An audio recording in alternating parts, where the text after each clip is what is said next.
Check, check, check. Check. Check, check. Hey, mic.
dumating.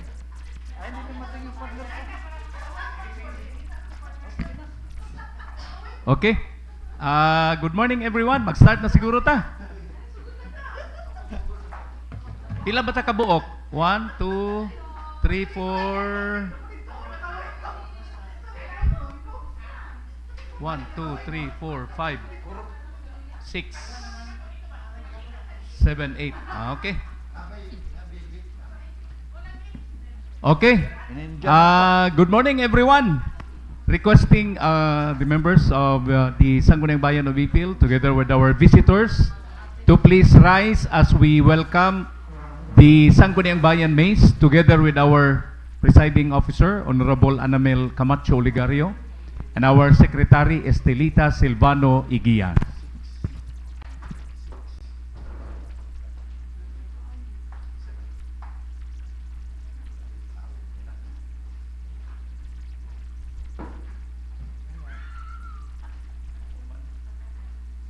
Andyan man siya, ano.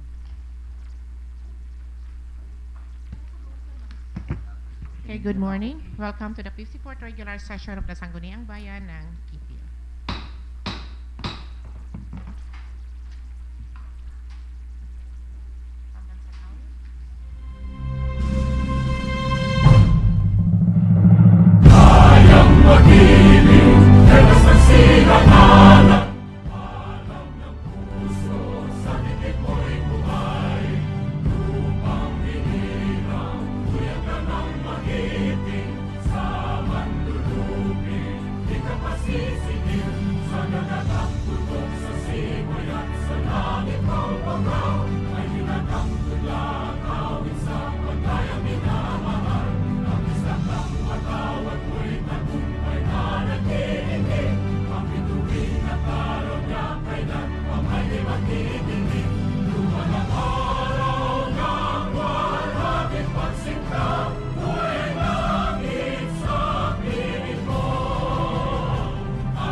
Okay, good morning to each and everyone. Welcome to the 54th regular session.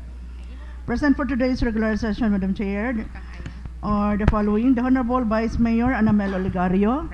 We have Honorable Glenn Ayan Sabihon, Honorable Sharif Mazin Hasim, Honorable Dayan Catalunya, Honorable Eric Alibutdan, Honorable Janelle Bordner Andalahaw, Honorable Elias Dangpalan, Honorable Joel Ebol, Honorable Alberto Alcoriza Jr., Present.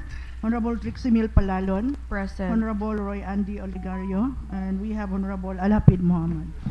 On record, there are 10 present, Madam Chair, and we are in quorum. So, Mr. Floor Leader, we're in quorum. Yes, Madam Chair. Hearing upon the declaration of a quorum from the Secretary, Madam Chair, I therefore move for the adoption of the order of business for today's regular session, Madam Chair. It's been seconded by Honorable Ebon. Visitors hour? Yes, Madam Chair. In the visitors hour, Madam Chair, I think we have one. So far, in the person of Father Alfonso Javier, his purpose in coming to the session, Madam Chair, is a proposed solar project from Wagen. So we'd like to request Father Alfonso Javier to do the presentation. Suspension. I therefore move to suspend the rules, Madam Chair, to accommodate our visitor in the person of Father Alfonso Javier, Madam Chair. And a second on the suspension. It's being seconded. Madam Chair, excuse. Pwede may ma-excuse ni Doc Catalonia kay magkuhan namin sa ubos. Ibatawag namin. Sige na, go ahead. Ha? O balik ka naman sila. O balik ka naman sila. Ah, sige. Ano mag-ano kayo? Si Juan Widada. Ano mating na? Sige, tawagin. Siya Widada para makakita. Sama ka na doon. Okay, okay. Yes, Good go ahead. morning. Good morning po. Morning.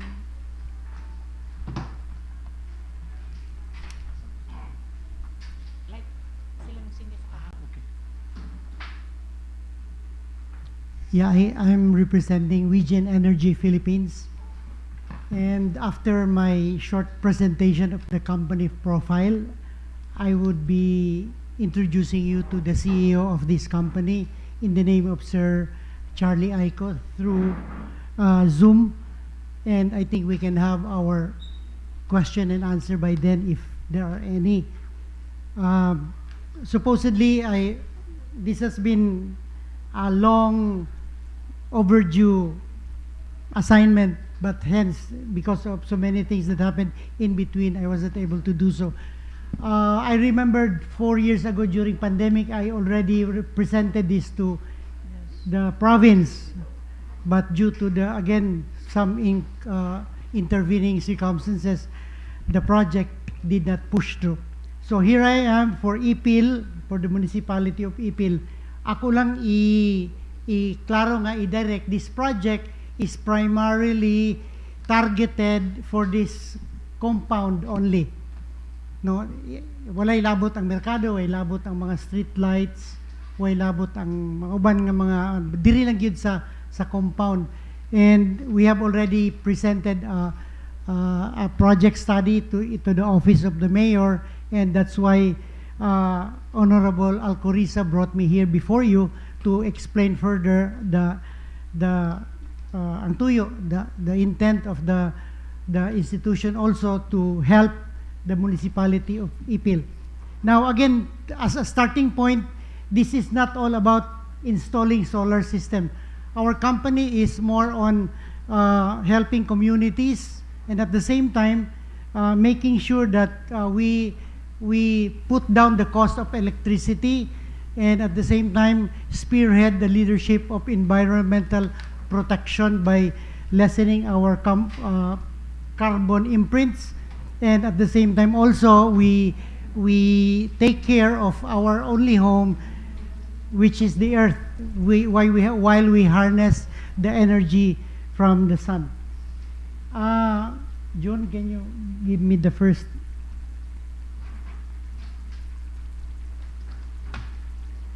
We will just read through as an introduction of the company profile.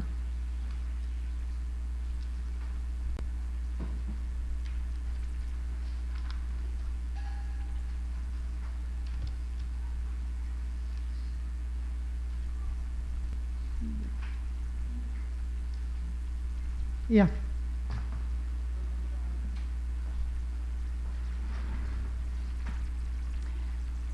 Vision of the company is clean and affordable energy anytime, anywhere, and for everyone. Our passion and commitment to provide Filipino consumers with access to renewable, reliable, and affordable energy products and services. We are found throughout the Philippines. We are situated, we have so many projects already. Starting in 1995 up to now, we have been doing so many big ticket projects, not only for LGUs but for some business sectors, for hospitals, for schools, and other big companies. Our solar solutions and installations, churches, religious institutions, island and off-grid communities, like for example in Bohol na ay usa ka dako kayo nga isla, for so many years walay kuryente, so it's off grid, di man makaabot ang kuryente, so the whole island was energized because of solar energy.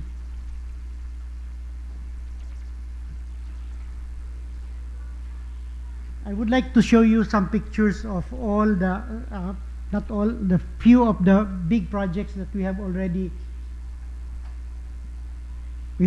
established throughout the Philippines.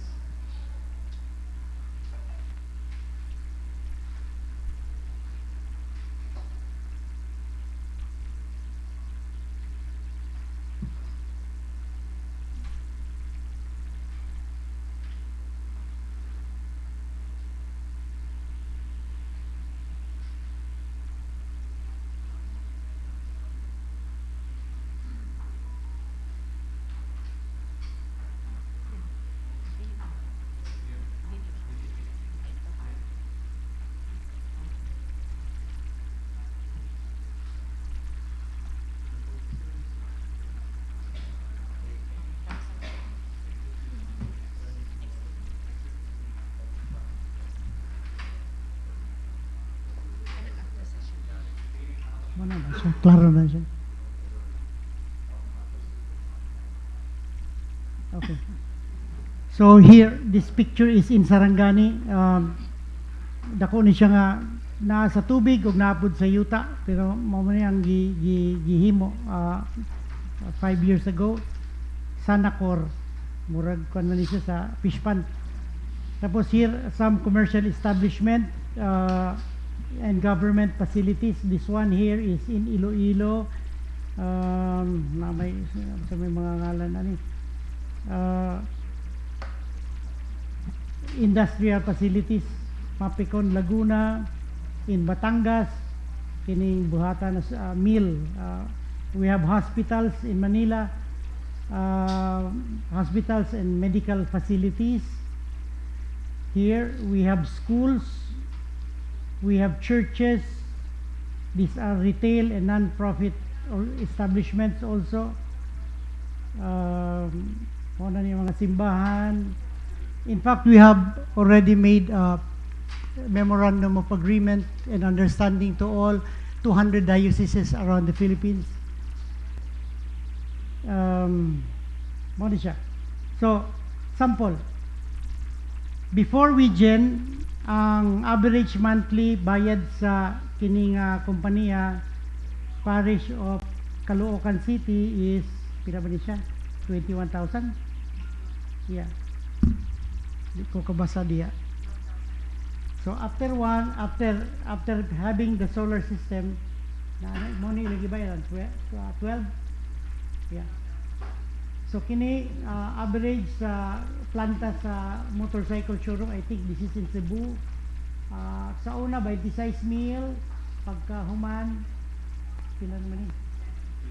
11. So may savings sila, mao ni ang savings. 16,000. Oo. Kini unsa po ni siya? College building San Jose LTT. Yeah. So kana gamay ra man na siya nga ako ano. Ang sa Ipil na akong ihatag sa inyo unya after my this presentation. Ang gikuha ano base ang kanang pila ang konsumo diri sa Ipil, naa sa almost 300,000. Almost 300,000 binulan ang bayad sa kuryente. So, what I mean is, after all this one, makita nato na kining sobra nga atong madaon ang cost of electricity sa Ipil, ang dako nga savings, pwede man nato mapalit tambal, bisag unsa nato magahin para magamit sa mga kinahanglanon sa atoang communities na kinahanglan gyud og suporta. And at the same time, mao gani ginasulti na we are not only building solar panels, but this is more of environmental leadership.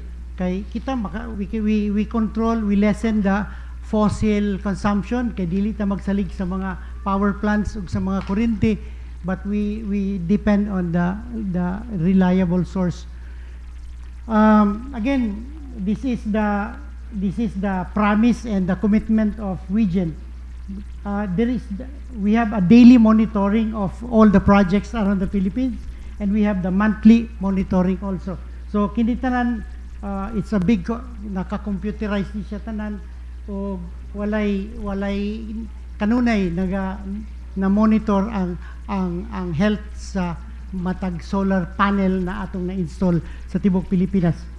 Our commitment to ecological conversion. Kini siya ang diri on your right, you can see, kaya di kayo kita, I will just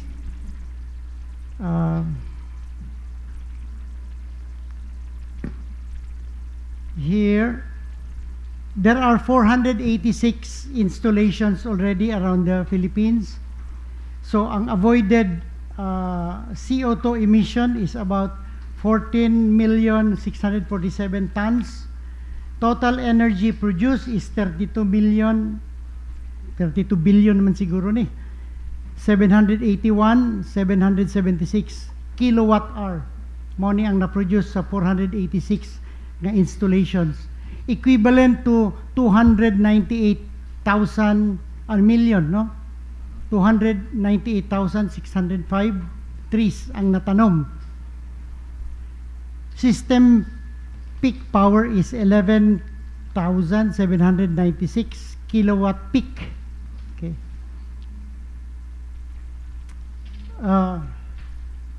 Down. We generate sustainable and ethical profit. So ato pa kini di lang man gini about padaghan ay kwarta negosyo, but more or less this company is really helping communities, LGUs and business sectors, not only to mamubo ang ilang paggamit, paggasto sa ilang kuryente, but more or less kini nga company is dili ba siya profit oriented ba? Ang existence ani is purely pagtabang yun. So ang gikanan magoda ni gikan sa Germany, and the founder really has this vision na kinahanglan maka-afford tatanan sa barato nga kuryente. Nasayod ta nga mahal kayo ang kuryente, o ang kuryente magkamahal pag yun in the coming years, o magkanunay ang atong mga brownouts. So ang pagserbisyo nato pinagi sa permanente o solusyon nato sa atong kuryente nga naa kanunay, makatabang gyapon sa atong pagpadagan sa atong pagserbisyo diha sa katawhan. Again here, these are the mao ni ang nagtulod gyud, no, nga nabuhat ning company because of the encyclical of the Holy Father, the late Pope Francis, Laudato Si. He said that our earth is our only home, and one of the ways to help to sustain this home is to protect it by using sustainable power. Again, I would like you again to akong ipasulod karon via Zoom, and I will introduce you to our CEO, Sir Charlie Aiko.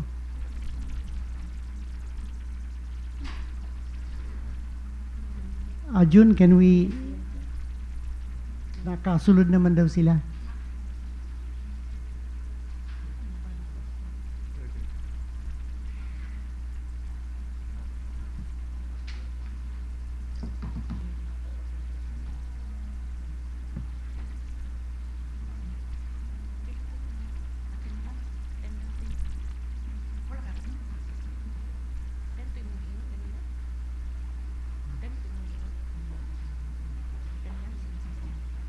Hello, sir. Can you hear us?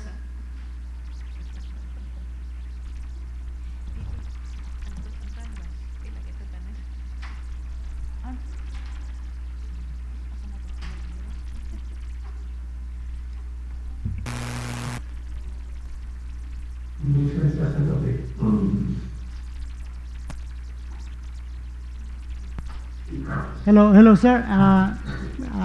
Distinguished councilors of Ipil and our Vice Mayor, I am introducing to you our CEO for Wigen Energy Philippines, Sir Charlie Aiko. Bisaya man po din siya, kabalo siya magkuhan. So, if there are any transactions and questions, he will explain first, then he will welcome questions from those who would want to raise questions.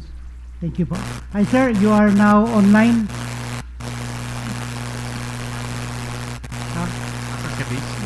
Ortigas Tectay Tower. In Manila. Yeah.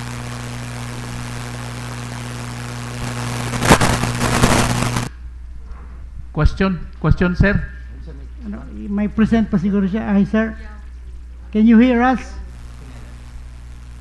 Who's the name, Father? Charlie Aiko. Charlie Aiko.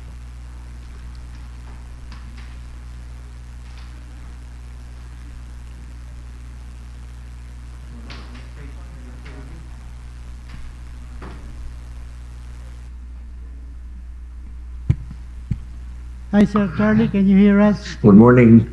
Subukan niyo ulit. Hindi namin marinig.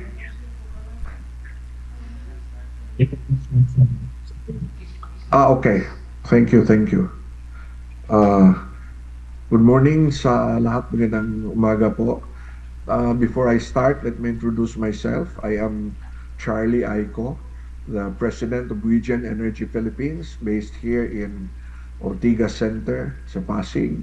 And we have Greg Puros, is our head of technical, and Sharon Castillo, siya yung head ng investor relations natin.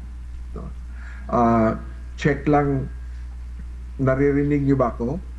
Yes, clear, clear. Okay, klaro. So, could I share my screen now?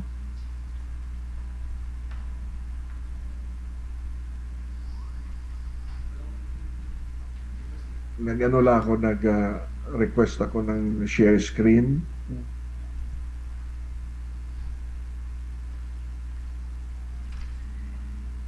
Okay, saan ba siya? Dito. Okay, share.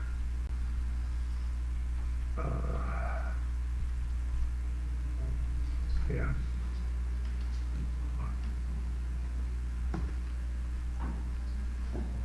Okay. If you can see my screen, no, I'm not sure whether binigyan na kayo ni Al ng copy of this, but let me just walk through. This is a short, ano lang naman, presentation about our proposed Ipil Municipal Hall Solar Project. Ito yung nakuha namin, binigay sa amin, na we always start with the consumption, isang billing lang. Ang typical namin is hihingi kami ng 6 months na billing whenever we design na. Pero for an initial presentation, okay lang to na this is 1 month na bill. This is due date ng April 3. So kung makita natin dito sa billing na to, your total consumption for that month was 19,355 kilowatt hours. So if you divide that by 30, that would be 645 kilowatt hours per day. Yun ang electricity consumption ng municipal hall. Ang total bill for that month was 238,469.19. So if you divide yung 238 na yan with 19,355, the average rate na charge sa inyo ng electric co-op is 12 pesos per 32 centavos per kilowatt hour. Now, what is our recommendation? Kasi we always, let me go back, we always start with ano yung need. So, ang need nyo would be roughly 645 kilowatt hours per day. Ito yung demand. So, the next step ng ginagawa whenever we have a solar project is tanungin natin, ilan bang kilowatts ng solar could produce 645 kilowatt hours a day? So, ang sagot niyan is we have to look at saan natin ilalagay dito sa municipal hall. Pagkatapos, anong klaseng system? Dalawa kasi yung system. Yung may battery, ang tawag doon is hybrid. Yung walang battery, ang tawag doon is grid tie. Now, excuse me. Whether it will be hybrid or grid tie, kasi ang hybrid mas mahal, ang grid tie is cheaper, pero ang disadvantage ng grid tie na walang battery, kung may brown out, pati yung solar hindi gumagana. Ang purpose of that is, and that is part of regulation, for safety. Kasi kung gagana yung solar nyo tapos ang brown out, lalabas yung sobra na kuryente doon sa transmission lines ng electric co-op. Kung nag-aayos sila ng transmission lines nila, makukuryente sila. So automatic yon na every time, automatic yan, walang switch. Kayo ang system ang gagawa niya. Kung malaban ang system, nawala ng supply from the electric co-op, mag-off siya kung walang battery. Ngayon, kung may battery, hindi siya mag-off kasi doon lang siya kukuha ng power sa battery. So, dahil may battery, kahit nawala yung electric co-op na supply, akala niya meron pa rin kasi merong power from the battery. So, parang hindi makalabas yung extra power. Ang gawin ng system is, they will only produce enough power para sa load nyo. So, ganun yung technical side of that. So, what is our recommendation? Ang recommendation namin is 180 kilowatt peak. At bakit kilowatt peak? Kung sasakyan pa to para to top speed, no? So, para tayong nagsasabi 180 kilowatt hours, kilometers per hour.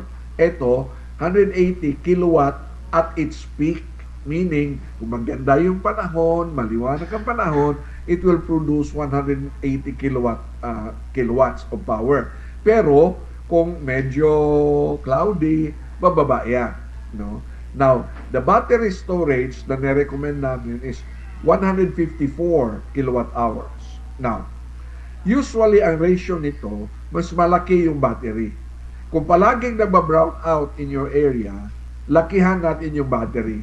Kasi etong 180, bawat kilowatt peak can produce around 3.8 to 4.5 kilowatt hours a day. Kaya eto 154 in less than a few hours lang kaya na niyang i-charge yung battery. So ang estimate natin 3.8 kilowatt hours per kilowatt peak per day ang yield from solar. So i-multiply nyo lang yung 180 by 3.8, yun ang makuha yung resulta. So 180 times 3.8 equals 684 kilowatt hours per day. Kaya, kaya niya yung 645 hours na pangangailangan nyo per day. Meron siyang sobra para i-charge ng battery. At saka, usually naman during weekends, kung wala namang opisina, lahat ng power doon, mag-charge ng battery, puno yung battery na yun. So, ang purpose ng battery is just backup.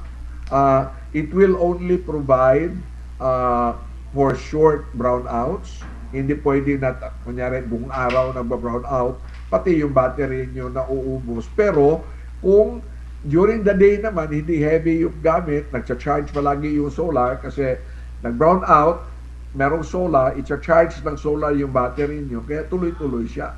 Pero pag gabi, mauubos na rin siya kasi kung critical load lang, ilaw lang, for security, 15 kilowatts, kaya niya for 10 hours. No? So, ito yung hybrid configuration. Okay. Ito yung major components. Gagamit tayo ng solar panel, mga 620, 625 watts per panel. Tapos, hybrid inverter ang gamitin natin. Tapos, gagamit tayo ng battery. Ang battery, ang buhay ng battery na yan is mga at least 6,000 life cycles. Yung one cycle is one full charge and one full discharge. So kung mag-assume kayo na everyday, yung battery natin is fully charged tapos fully discharged na yun, so mauubos yung one cycle niya. So there are 365 days, therefore theoretically 365 cycles a day. So 6,000 divided by 365, aabot yung life ng battery na to ng mga 15 to 16 years. Okay? Payment terms, ito options lang naman to. Una, if you want to pay cash, 17.4 million ang presyo nito. 30% mobilization, balance of power. Ito, indicative price na to. Kasi ang gusto talaga namin, if you are really interested to proceed, magpadala kaming tao dyan sa IPIL para sa actual technical assessment, i-review yung mga documents, tapos saan yung tapping points, tapos ilang building yung lagyan ng solar, isa la ba, or yung solar nasa municipal hall, mag-serve yun ng multiple buildings. As of now, hindi namin alam. Dapat malaman namin yung puntahan namin. The other option sa payment is merong programa ang DBP at tinatawag ng DBP leasing. 20% lang yung down payment, pagkatapos at 70% payable in 5 years na 7% per annum. Itong 5 years na to, it could be negotiated by DBP o sa government ang customer. It could be extended. Ang advantage dito, ang ilalabas yung pera is just 20% of the total cost. Installment na yung balance. So, ang inclusion natin, installation, all the way to turnover, meron kami 5 years free operations and maintenance.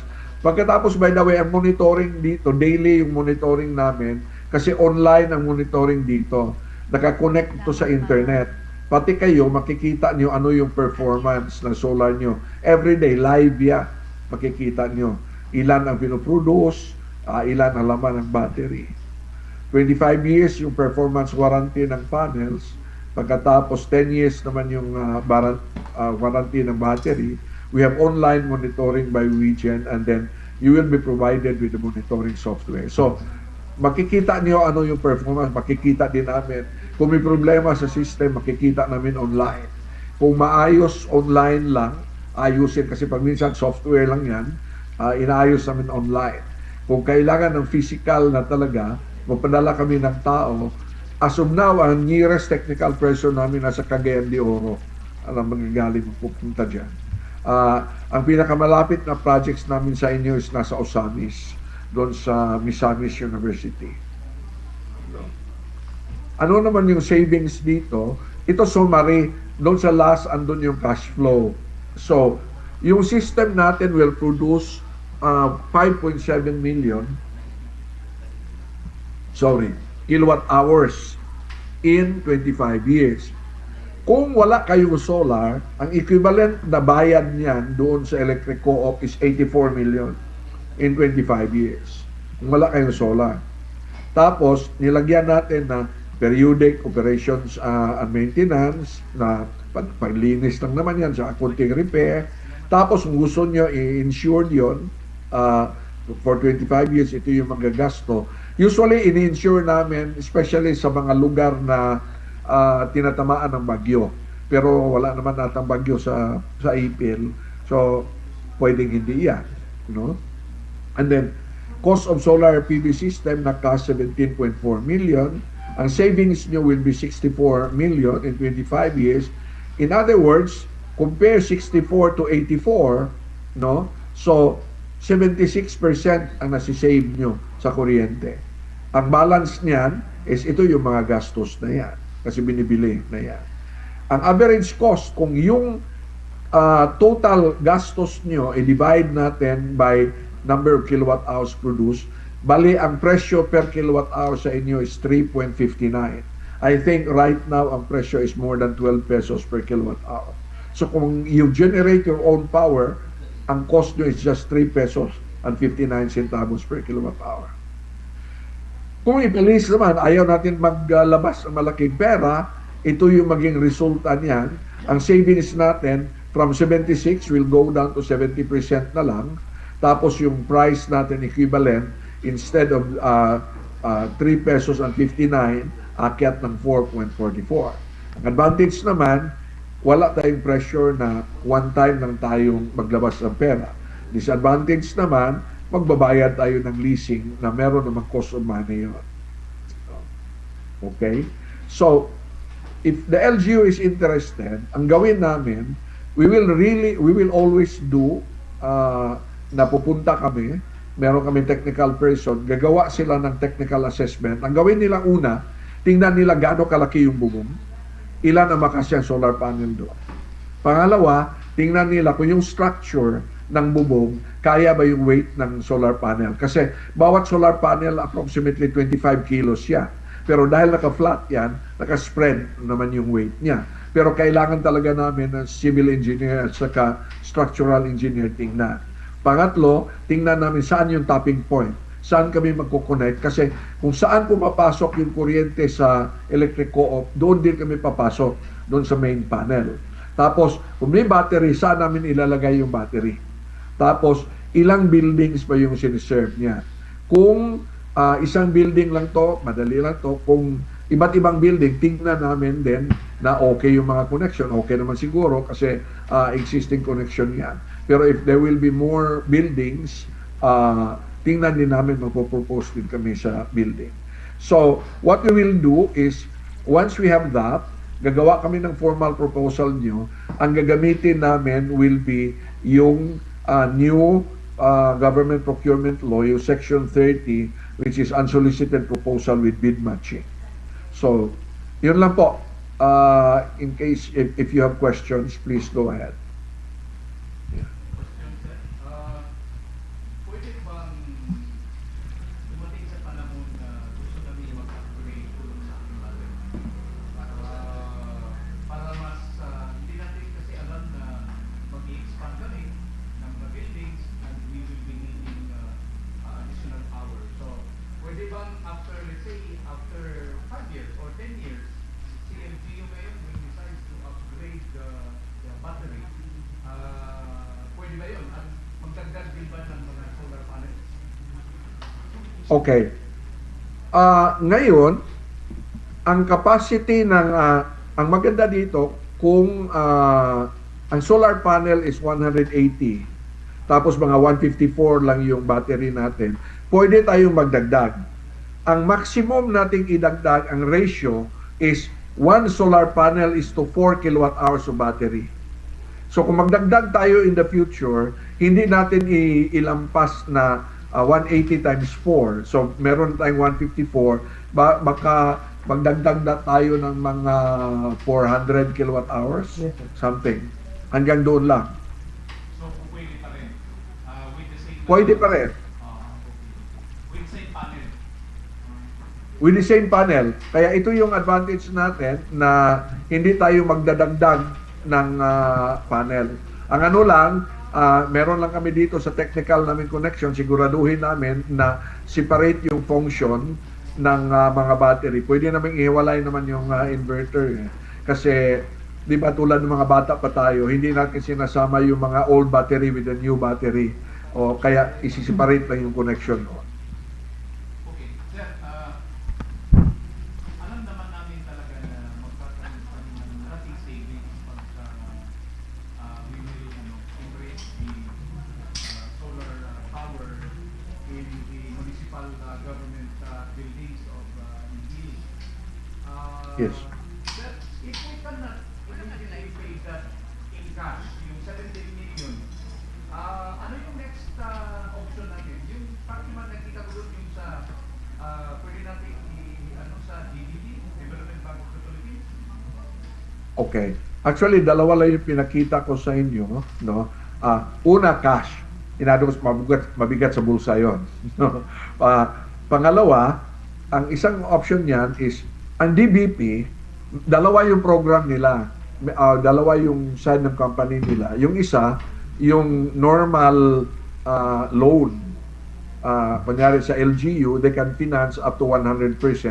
Meron silang tinatawag na E2Save program. Parang special financing for solar, no? From DBP. The other, DBP din to, is leasing. Ang anong difference nung dalawa? Ang una, loan 'yon na babayaran. Sa leasing kasi, para bang lease to own. Sila muna, ang assets will be owned by DBP. Once it is fully paid in 7 years, or 5 to 7 years, i-transfer na yung full ownership doon sa LGU. Ang middle of that is, ang region ang magbigay ng installment. No? Pero, hindi kasi kami, meron kaming isa na very long term, umaabot ng 15 years, pero meron kaming separate partner noon. At saka, mas malaki din yung maging cost of money noon kasi 15 years ang babayaran. The other one that we can offer to you is yung short, short installment siguro, sabihin nilang natin na mga 2 years, yun ang compromise. Ganito lang yung economics.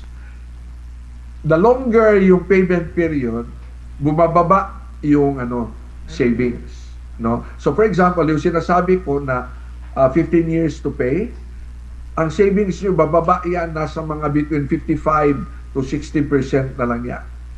Pero kung yung DBP, ang savings nyo nasa 70% pa yan. kung meron tayo sa Ouija, sabihin na lang natin mga 2 to 3 years na installment, siguro bababa pa rin, pero mas mataas na lang yun kasi hindi naman pera din namin, kami din yung hihirap from the banks. No. Pero in our final proposal, pwede namin ibigay sa inyo yung choices. Kunyari, magbigay kami ng 3 or 4 choices para naman you can evaluate saan doon ang mas madali for the municipality.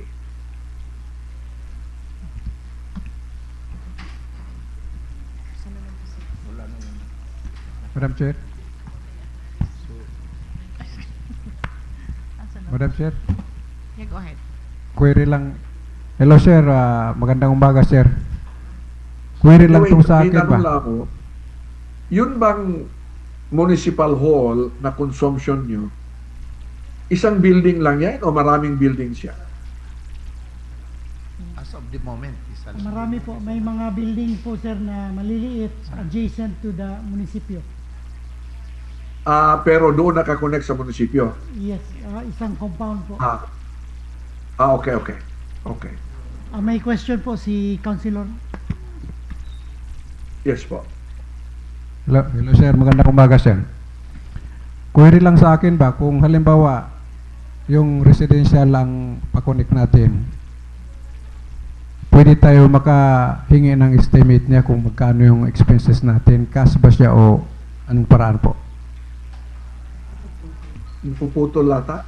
Ano? Yeah, the question sir is, meron daw din mga interesado sa residential na options na kung gusto po sila magpalagay ng magkano daw estimate kung makatulong daw ang Ouija sa mga residential owners willing to embrace solar systems. Okay. Ganito, no? Range ang ibigay ko sa inyo kasi ang presyo depende, again, kung may battery ba o wala. By the way, ibang tanong lang muna ako. Palagi ba nagba-brown out yan? Yes. Yes po. Palagi. Usually, With battery ka. gaano katagal yung brown outs? Ilang oras? Depende. 1 to 2 hours. Depende. Meron half day, meron like 10 hours. Okay. Ganitong gawin natin. Okay kami sa residential, bibigay kami ng package. Ang sinasabi ko, ang presyo kasi dito, kilowatt hour per kilowatt hour. No? So typical na residential is mga 5 kilowatt peak lang yan. Pagkatapos, kunyari, 5 kilowatt peak, pagkatapos lalagyan natin ng mga 15 or 16 kilowatt hours na battery. Napakaganda na niyan. It can cover kahit mag-brown out kayo.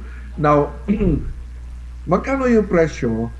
Mag-range siya ng presyo na ang pinakababa siguro natin is 60,000 per kilowatt peak. Umaabot niya ng mga 80,000 depende kung gaano kalaki yung battery. So kunyari 5 kilowatt hours na yung battery, mas mura yan. Pero kung 10 kilowatt hours yung battery, mas mataas-taas yan. Kung 15 o 16, mas mataas yan. Now, open kami sa mga private. Meron tayong financing for private residential na walang down payment.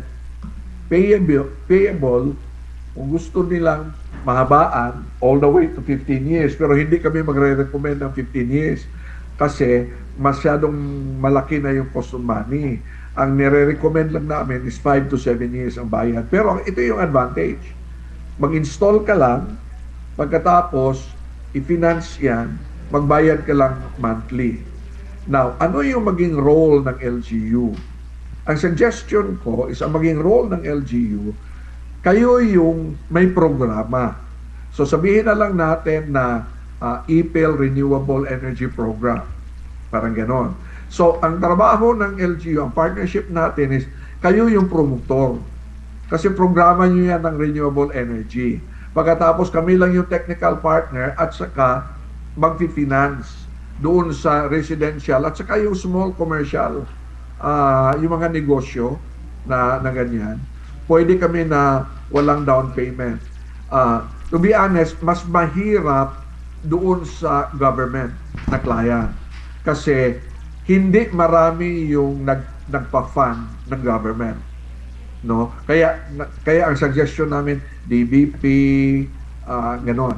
Meron kaming isa sa Singapore, City Energy, pero pwede rin namin i-propose para sa inyo. Ang ano nga lang, meron silang certain requirements, mag-due diligence sila. Ang pangalawa would be para sa government employees. Kasi ang GSIS, may special program ngayon for solar energy for government employees, payable in 5 years, 5% lang yung interest, no? Up to 500,000 yung loan. Napakalaking yun ang cheapest ngayon na available. Ang SSS baka susunod di September. Hindi pa sila naglabas ng guidelines nila. Pero GSIS yun, up to 500,000, pwede ka na mag-install noon ng mga 6 or 8 kilowatt peak na solar. Payable in 5 years. 5% interest per annum. Madam Chair, Yes, go ahead. Now, additional, if the LGU is interested, I will draft a program proposal na para bang ang programa natin is hindi lang yung mag-install tayo ng solar sa munisipyo. Ang purpose lang ng installation natin sa solar sa munisipyo, number one, you can save, pero proof of concept. In other words, mahirap mag-promote na hindi natin ginagawa. So makikita natin na the LGU is leading the way towards yung sustainable energy in your area. Madam Chair. Sir Charlie, good morning. This is SB Member Joel Ebol. Sir, is still in line with the application for private residential, because speaking of the LGU-Ipil, of course, the Sangguniang will later on discuss on the matter. Could you repeat? Hindi ko nakuha yung tanong. Sir. Naputol. Yes, sir. Good morning. Wait lang, sir. Wait lang.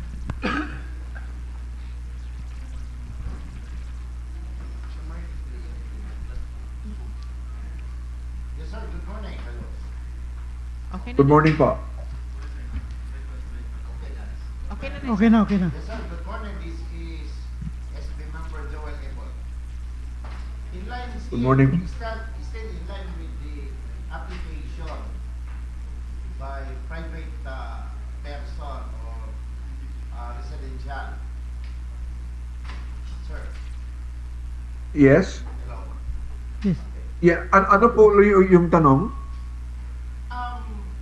Because nakita ko during your presentation that you were even able to put up a solar electricity in the church.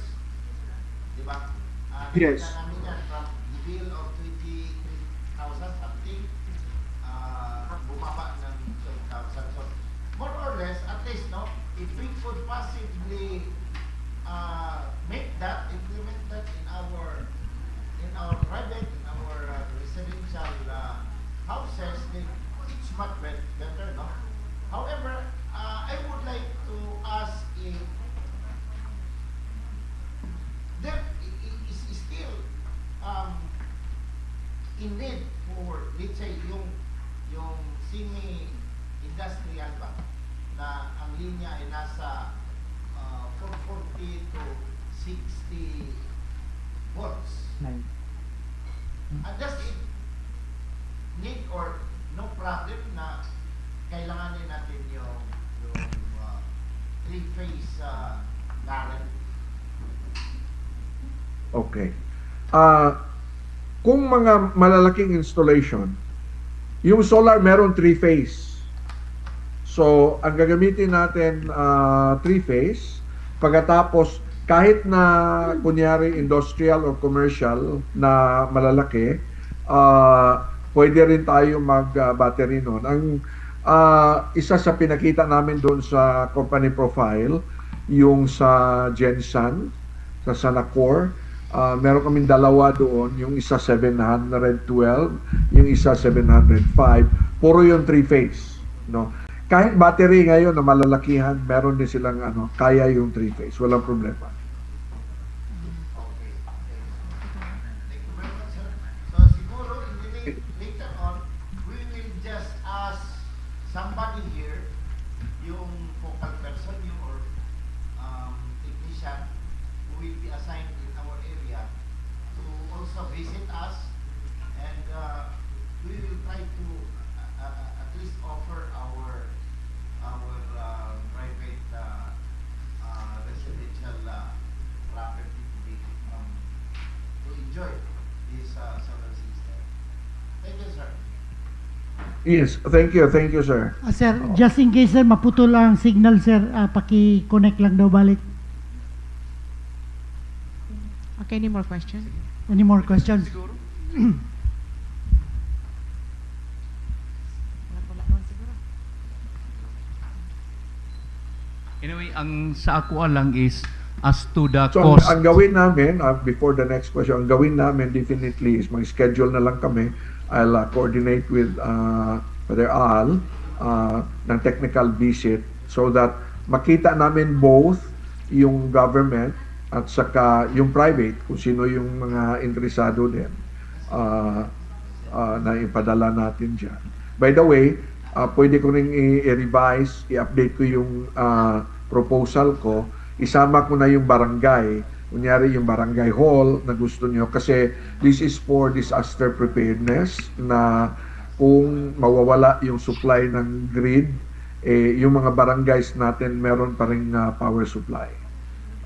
Na hybrid. Anyway, Sir Charlie, mas mag-request na lang siguro kami na you will conduct a technical visit to the municipality of Ipil para mas mapag-usapan ninyo with the municipal mayor. Yes po, definitely. Ito, ang purpose ko lang dito is to determine kung meron bang initial interest. And then, once meron kaming makitang initial interest, then we will pay you a visit. Yes, we are very much interested kasi we want to embrace na the itong tinatawag nating type of energy na sustainable. And we are we're looking at preparing LGU-Ipil into that gamit namin yung clean energy. Yes, oo. Maganda. So yun sir, I will just coordinate with si Al naman yung ko diyan, mag-coordinate sa akin so that we can arrange for our technical visit. Sir, last query. Sir, lifespan, how many years? 25 years. 25 years. 25 years ang nila, ang warranty. 25 years. Naano ba sila yun? Sa solar panel po. Solar panel, 25 years. Madam Yes. Chair, Ibigay mo. naano ba sila yun? Kaya, ang microphone, kaya para madungog niya. Okay. Good morning.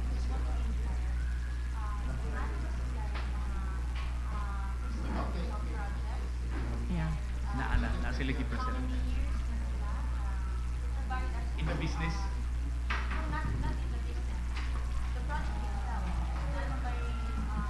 Region.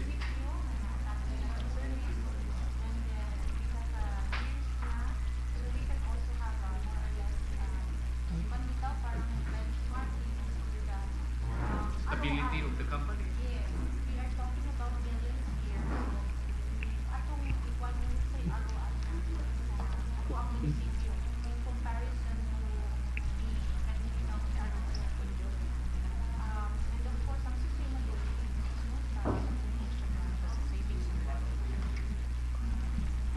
Thank you, ma'am.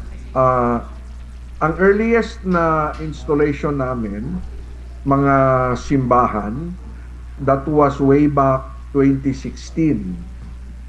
Now, sa munisipyo, ang earliest namin na meron kami nasa Bohol, Municipality of Tubigon, Bohol, nasa Municipal Hall, nasa Community Hospital, merong police station noon.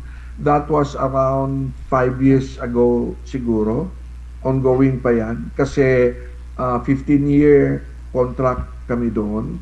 And then, ang pinakamalaki naming LGU ngayon na ongoing is Provincial Government of Negros.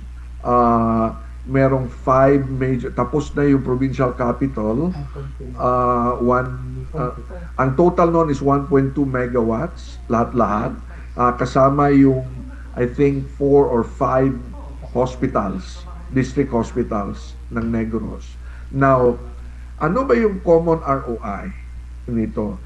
Kung mag-install kayo ng solar, pagkatapos bayaran nyo ng cash, ang ROI nyo is 5 years.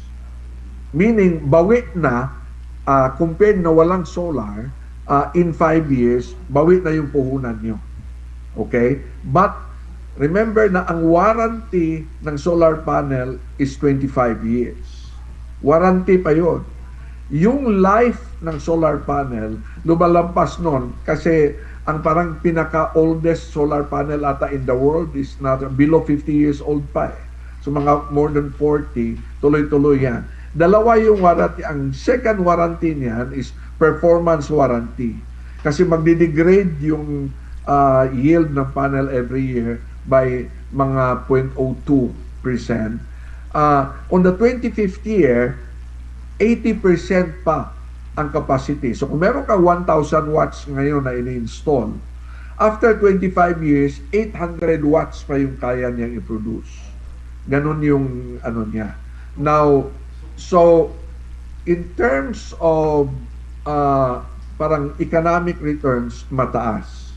Now, meron lang akong i-post na idea sa inyo na actually ang solar pwedeng gawin natin na economic enterprise ng municipality. Di ba? I was once a mayor too. Ang economic enterprise namin sa bayan namin doon sa Bohol, Sevilla. Meron kami water system, doon kumikita yung munisipyo.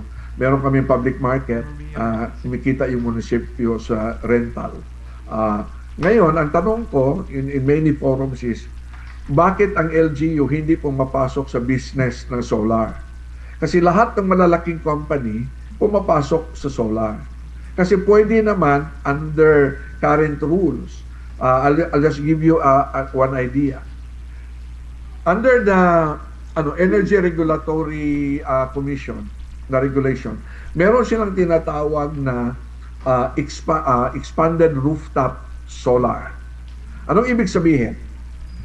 Kung maglagay kayo ng solar panels doon sa public market ng Ipil, tapos yung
Total na naman si Juan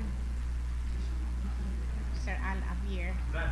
Pwede naman siguro, anyway, naka-manual ni Juan. Contact na lang. Ang importante na lang na 1 higit siya, na naabit siya yun. Pwede sa lang, interest lang. 5% mura. Saan sa? Sa Ang katong sa Para sa mga 200,000. government employees. 200,000. May loan, special loan. Ikaw, kadawat ka? Text message sa GSIS. Magpa-loan sila og Solar. mga 200 to. Ako nakadawat ko, I receive pero exclusive for solar installation. Pila pa yung monthly na? Magpa-loan ang... Ha? Yes, ga-offer sila sa mga GS.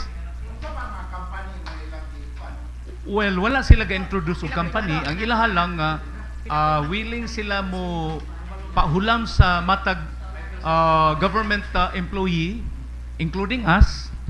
Before we move on, we have to acknowledge first the presence of Honorable Hasim. Willing sila magpautang sa atua. Pero exclusive para sa solar installation. Opo. Can we make that one? Can we utilize that offer by the GSIS? Yes, Pwede. of course. Pwede. Pwede kayo. Mag-loan ka GSIS. What we hear mo good, ang DBPR mo nakalink sa DBP is another option. GSIS is another thing. Oh. Oh. Pero mas maganda yung gi-offer ni Sir yung we will be the one to murag ang LGU yung economic enterprise. para sa mga small businesses kita ang mag-conduit ba Oh. kung kinsay gusto sa mga Dako na tag-investment ana. Anyway, ang importante para nako mas maigay siguro ikas na nato. Ikas na to bayad sa ila para 5 years. oh. Ang ROI is 5 years. Oh. Pero naapod sila ikuan. Pwede ikuan. Abil na tuglong sa bangko. Ang ako para for me, for my own pa, because I really got affected with the increase now of the kuryente. Because for few months ago, just imagine from sa ako ang balay, from 30,000 plus to karon 53,000. Just imagine ang inyong increase. So if I could look for another means na at least kung ato ang result ng inana ba, we will be no longer dependent on the electric cooperative. So much better nga makakabang ko na sa ato. Mawala ng Samsuri ko, ani.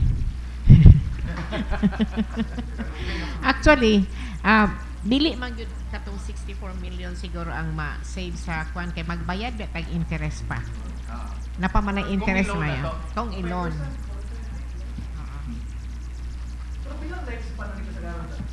Lifespan sa unit is like katulad 25 years or more. Murag ka ng ang 25 years is only the kanang tawag ni Sa sulod sa iyang warranty. yeah, warranty lang. Oh.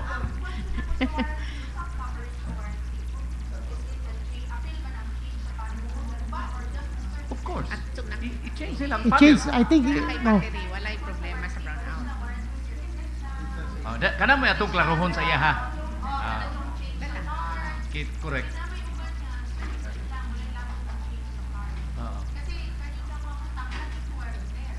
Yes. I think that will be all be covered pag nakalingkod na tanan og kan mga detalye ba.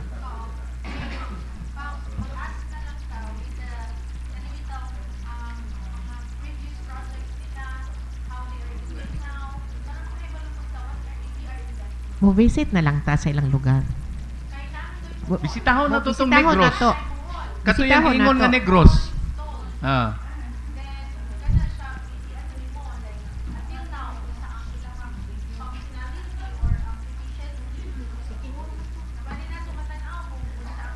Correct. Yeah. Katong ingon niya, katong Tubigon Bohol, pwede to bisitahon. Bisitahon na lang na, bisitahon. Ma'am, for the information of everyone, you can open WeGen Energy Philippines sa Facebook nila. Andun lahat ng projects. Andun lahat ng projects Yeah, at saka siguro is mas maayo gud siguro Sir Al kung muanhi gyud si Sir dinhi as Muanhi gyud siya. manigit siya. para gyud kuan gyud namo tanan ba kay actually we are all interested gyud. Interested Sige po. man mi ani. Masyado mapugpos balay na si Sir. Pero na-amaze ko, Madam Chair, because there was one group who came also and talked to the mayor, ang ilang offer was at 38 million. Now, here comes Wigen, it's only 17, so... Asa. Oh. Battery. Apil na sa 17. Barato siya gani. Apil bang battery? Oh, apil ng battery sa 17M. Anak siguro. Oo. Barato na. Yes po. Nagsulti man siya kung katong interesado po sa residential. Oh. Iyan lang i-discourage tong walay battery kay sa to pag mag-brownout niya na mag-ayo-ayo. Ang sobra na to balik do makurintihan tong gaayo tanan. Mao gyud no? Oh. Oh, tama. So mas maayo yun na battery. Nagit oh. Nagi battery. Kay brown out para kay suka niya po.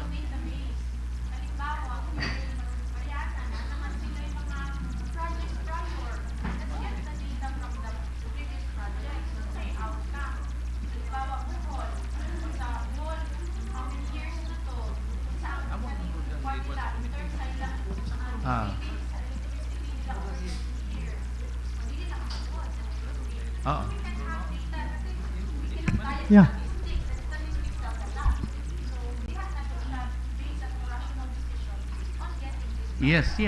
Yes. Sure. Muna mo visit na lang kita. Bisitahon na to. Bisitahon. Ginahan karon na. Ang mga In aid of legislation, mo guna vice. Yeah. Sige. Okay, Father, So thank makaabot. you so much. Salamat sa tanan po. Okay, thank you, kayo. Brad. Thank you. Okay. Dili. I-refer ka na sa committee.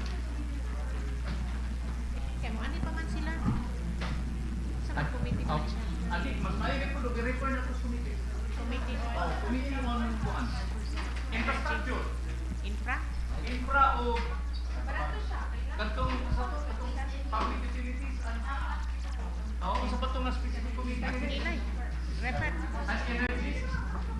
Okay, refer to the committee on infra and public utilities. Okay. Okay. Okay. Privilege hour. So far, Madam Chair, we do not have any more visitors.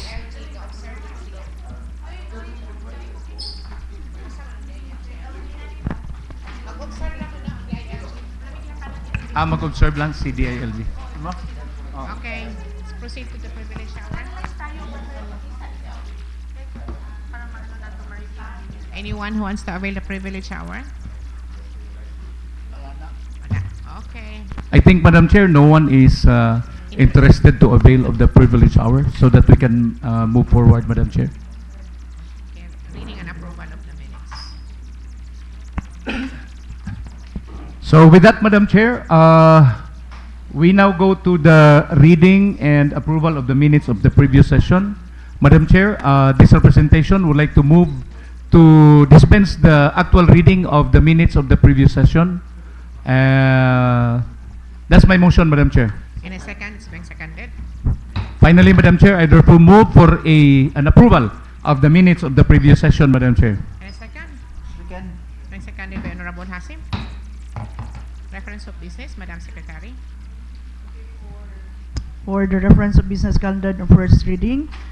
Under other communications, we have here the supplemental budget number 1 for CY 2026 of Barangays Buluan, Dumandan, Maasin, and Lower Taway, and SK annual budget for 2026 of Barangay Sanito. Committee on APRO. Item B, we have here the application for accreditation of Ipil Central Market Association or ICMA. Rules.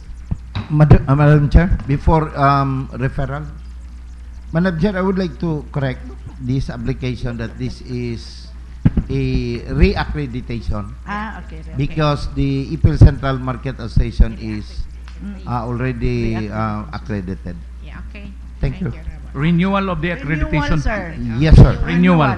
Yes, Madam Chair. Okay, letter C. Okay.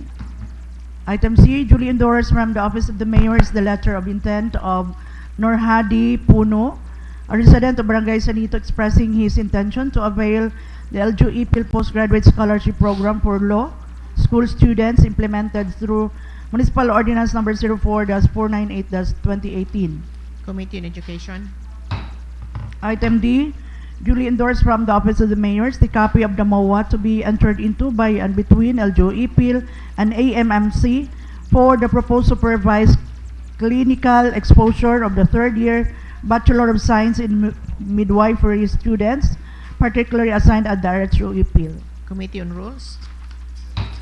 Item E, duly endorsed from the Office of the Mayor again are the following LDRRM resolution. Number 4, resolution recommending to the Sangguniang Bayan for the approval of the 30,607,143.75 of the LDRRM Fund Investment Program for 2027. And 2, LDRRM Resolution Number 5, Series of 2026, a resolution adopting a joint running card system between the LDRRM and BFP, including the clusterization of areas of responsibilities to strengthen emergency response operations, prevent duplicate vehicle dispatch, reduce fuel consumption, and enhance interagency coordination in the municipality of Ipil. Yeah.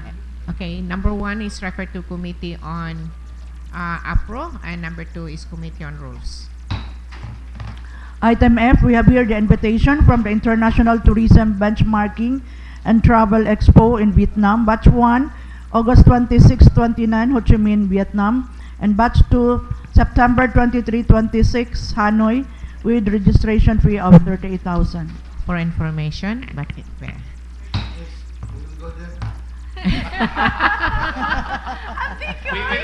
We will avail this.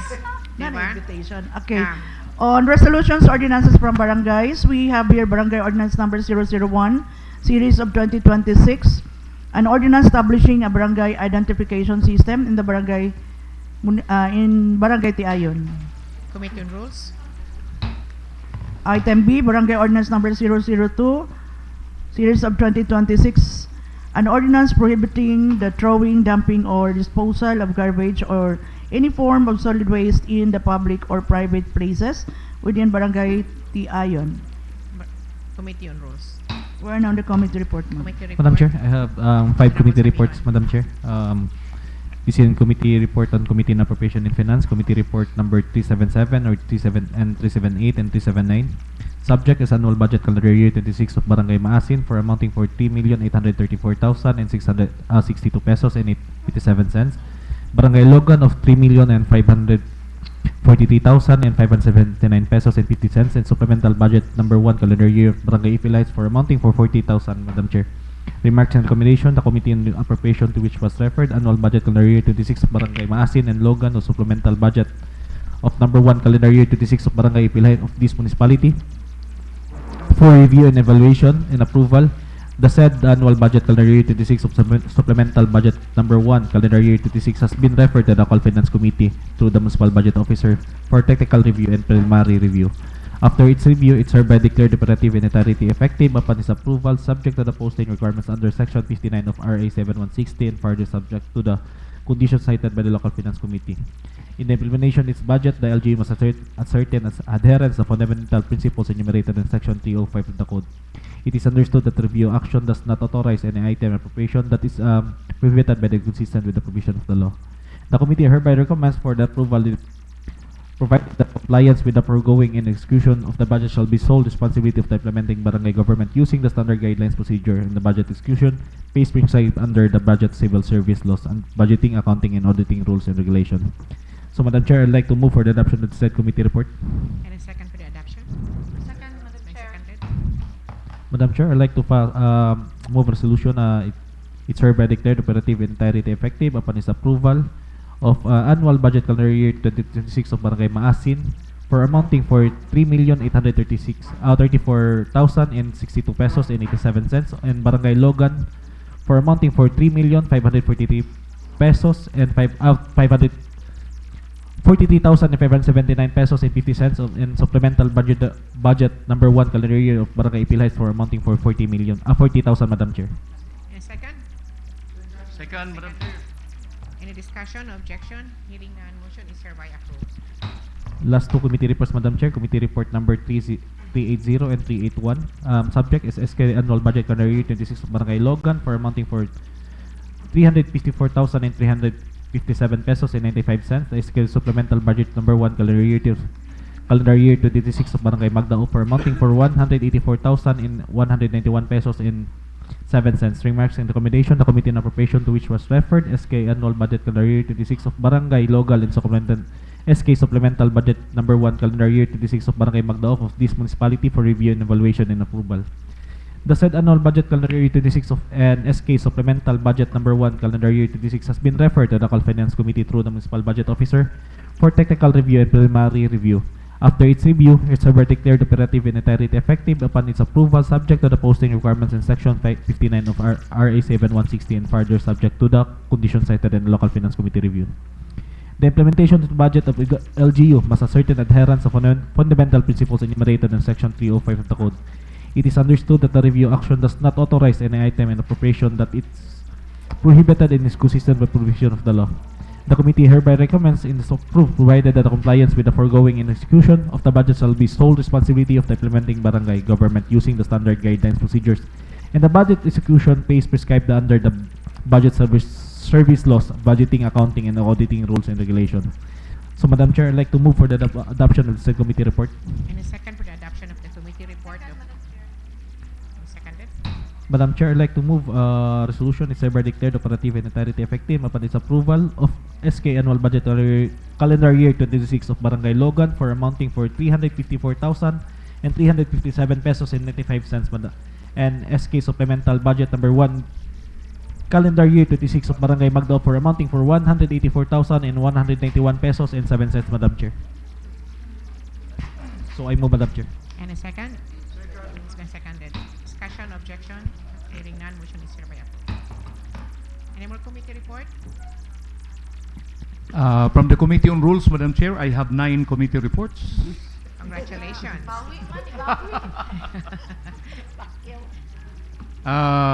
First committee report, Madam Chair, is committee report number 382 from the Committee on Rules, Resolutions, and Ordinances. Subject here is a letter from the Acting General Manager of Zamboanga del Sur Electric Cooperative 2, Samsoreco 2, addressed to the Sangguniang Bayan Secretary, Estelita S. Igia, seeking clarification on the issues raised during the 52nd SB regular session. Remarks and recommendations. The Committee on Rules, Resolutions, and Ordinances, to which the matter was referred, a letter from the Acting General Manager of Zamboanga del Sur Electric Cooperative 2, Samsoreco 2, dated July 9, 2026, which was addressed to the Sangguniang Bayan Secretary, Estelita S. Igia, seeking clarification on the issues raised as well as the electric cooperative's representation to the invitation made by the Sangguniang Bayan of Ipil to attend the 52nd regular session on July 8, 2026. The Acting General Manager of Samsoreco 2, in the person of Attorney Jordan Chan Antonio, reiterated in her letter that her failure to attend the scheduled 52nd regular session of the Sangguniang Bayan of LGU-Ipil on July 8, 2026 was because of an error on the exact date as stated in the letter she received last July 6, 2026, which actually dated July 15 instead of July 8. Meanwhile, during the 52nd regular session of the Sangguniang Bayan of Ipil on July 8, 2026, the former General Manager of the Electric Cooperative, Engineer Jesus Y. Castro, even in the absence of the Sangguniang Bayan invitation, came to visit the session and started to express in his own volition and knowledge of the office where he used to work as a former General Manager of Samsoreco 2, even saying that, quote, it was him who invited himself to attend the session, unquote.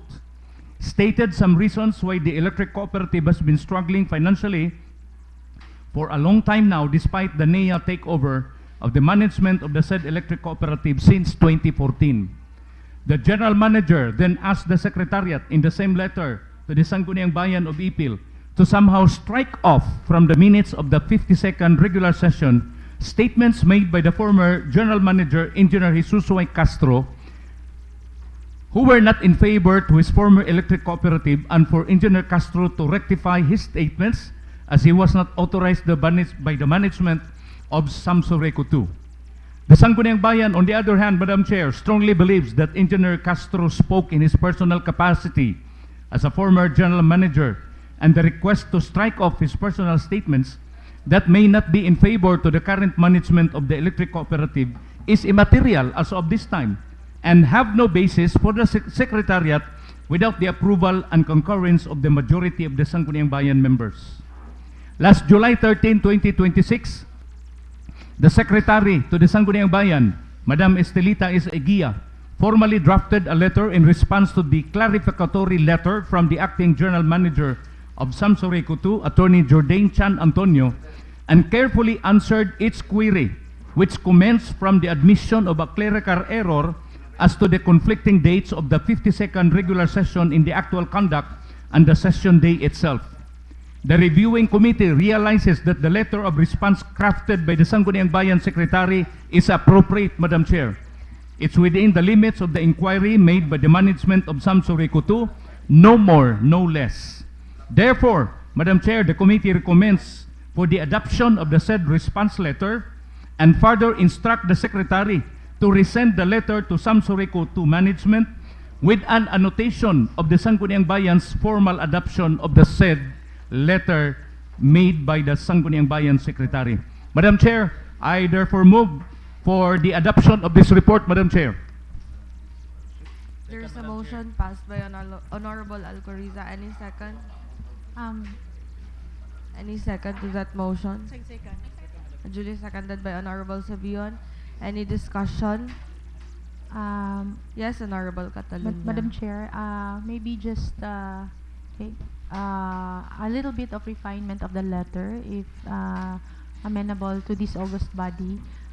Some of the, I think how the expression of the letters in some lines in the letter that was drafted can be omitted to make it more a little bit not parang ano bitaw, we are parang attacking or aggressive in our response. Maybe a little bit of refinement into the some of the lines of the letter if amenable to this August body. Okay, we will just request the Secretary to make some little refinement of the letter. Okay. Any more discussions from the body? May I ask, Madam Chair? Yes, Honorable If Ebon. what particular refinement is the Honorable Recess for 2 minutes, Madam Chair. Madam Chair, before ta mag-further discuss, I would like to read the letter that was crafted by the Secretary, ha? Recess for 2 minutes, Madam Recess for 2 minutes. Kani Di- manggod. Yeah. what are we talking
Madam Chair, just to make a point, the letter of the General Manager was specifically addressed to the SB Secretary and not to the Sangguniang Bayan. So I think the drafted letter of our Secretary addressed also to the GM was on a personal note and not as a representation of this body. If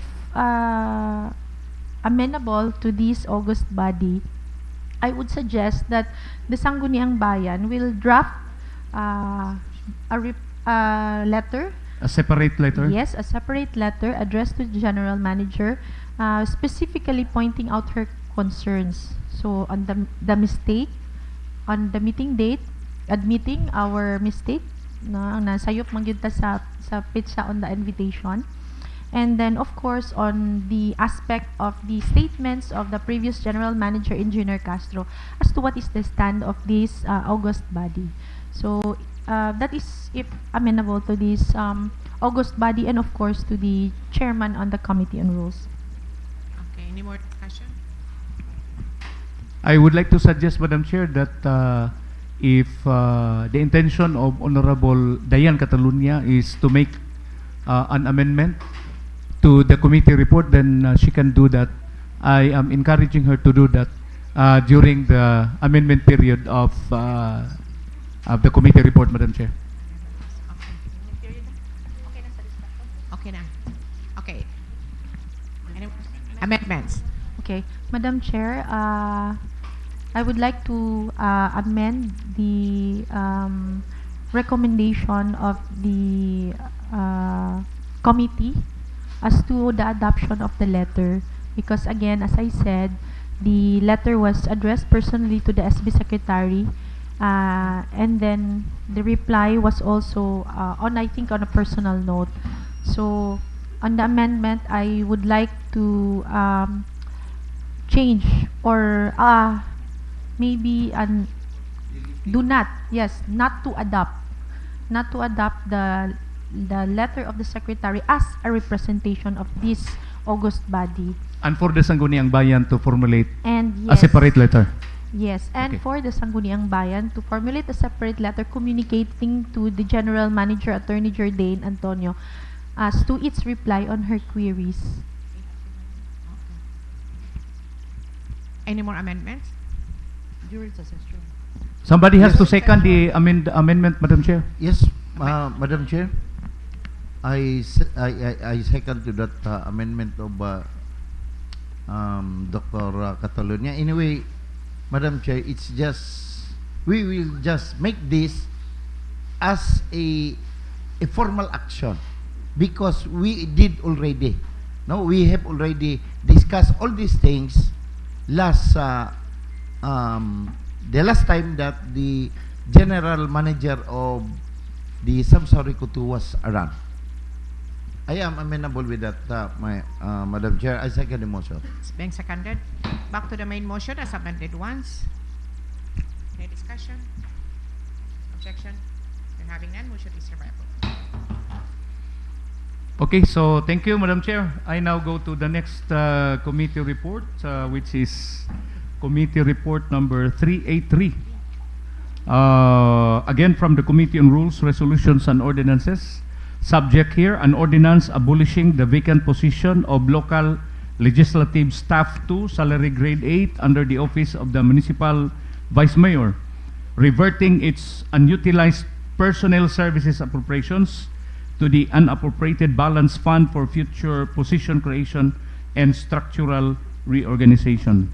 Remarks and recommendations. The Committee on Rules, Resolutions, and Ordinances, to which the matter was referred, a proposed ordinance abolishing the vacant position of local legislative staff 2, salary grade 8, under the office of the municipal vice mayor, reverting its unutilized personnel services appropriations to the unappropriated balance fund for future position creation and structural reorganization, a legal act of abolishing any vacant position through legislation by way of formally enacting an ordinance for this purpose. Madam Chair, in Section 447A 1-8 of Republic Act Number 7160 provides the powers, duties, functions and compensations as follows. A.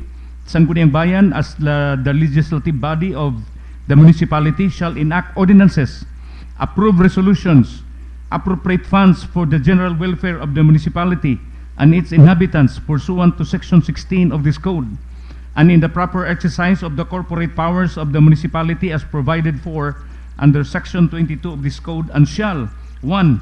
Approve ordinances and pass resolutions necessary for an efficient and effective municipal government, and in this connection shall Item 8. Determine the positions and salaries, wages, allowances, and other emoluments and benefits of officials and employees paid wholly or mainly from municipal funds, and provide for expenditures necessary for the proper conduct of programs, projects, services, and activities of the municipal government. From the foregoing, it is clear that the Sangguniang Bayan, as the legislative body of the municipal government, shall have the power to enact ordinances, approve resolutions, abolish vacant positions, and appropriate funds for the general welfare of the municipality and its inhabitants, including the determination of positions and salaries, wages, allowances, and other emoluments and benefits of officials and employees of the municipal government. Therefore, Madam Chair, the committee recommends for the approval of this proposed ordinance and recommend further to calendar such proposal for second reading, Madam Chair. I move for the adoption of this report, Madam Chair. And a second, it's been seconded. Thank you, Madam Chair. I now go to committee report number 384. From, again, the Committee on Rules, Resolutions, and Ordinances. Subject here is an ordinance institutionalizing men's responsibility in gender and development, or Mr. God, in the municipality of Ipil, Zamboanga, Sibugay. Remarks and recommendations. The Committee on Rules, Resolutions, and Ordinances, to which the matter was referred, an ordinance institutionalizing men's responsibility in gender and development, Mr. God, in Ipil, Zamboanga, Sibugay. A very unique measure that the Sangguniang Bayan of Ipil is formulating with the strong belief that gender and development, or God, is a collective commitment of both the women and men against society's inequality. Upon receipt of this referral, Madam Chair, the Committee on Rules, Resolutions, and Ordinances quickly called for a committee meeting last July 17, 2026 to discuss the proposed measure to determine its legality, its effectiveness, and to the concerned sector. The committee then realizes that the proposed ordinance will somehow capacitate men and boys in introducing change in attitudes, relationships, and even access to resources and decision-making, which will play a critical role for the promotion of gender equality. Upon review, the committee finds every provision in the proposed measure to be in order, legal, and certainly beneficial to the men and the women sector in the long run, Madam Chair. Considering the penalty provisions in the ordinance, the reviewing committee recommends that this will undergo public hearing as the first important requirement before approval. Madam Chair, I therefore move for the adoption of this report, Madam Chair. Seconds, seconded. Thank you, Madam Chair. Next is committee report number 385 from the Committee on Rules, Resolutions, and Ordinances. Subject here is an ordinance establishing the Women Development Code of the Municipality of Ipil, Zamboanga, Sibugay, which aims to strengthen the structures and mechanisms in addressing the evolving concerns of women and children. Remarks and recommendations. The Committee on Rules, Resolutions, and Ordinances and the Committee on Women, to which the matter was referred, an ordinance establishing the Women Development Code of the Municipality of Ipil, Zamboanga, Sibugay, which aims to strengthen the structures and mechanisms in addressing the evolving concerns of women and children, affirming the women's rights and be recognized as equal partner of men in development and nation building. A committee meeting was immediately called upon by the time the proposed ordinance was formally referred to the Committee on Rules, Resolutions, and Ordinances for review, and to the Committee on Women and Family for review and recommendation. Upon careful review of the two committees on the content and the legality of the proposed ordinance, it is hereby determined that every provision within the proposed ordinance is within the bounds of the law and surely can become beneficial to the women's sector and the community in general. Considering again the penalty provisions for violators are clearly stipulated in the few sections of the proposed ordinance, the committee therefore recommends that this will undergo scrutiny during a public hearing. Motion to adopt the report, Madam Chair. The second for the adoption is being seconded.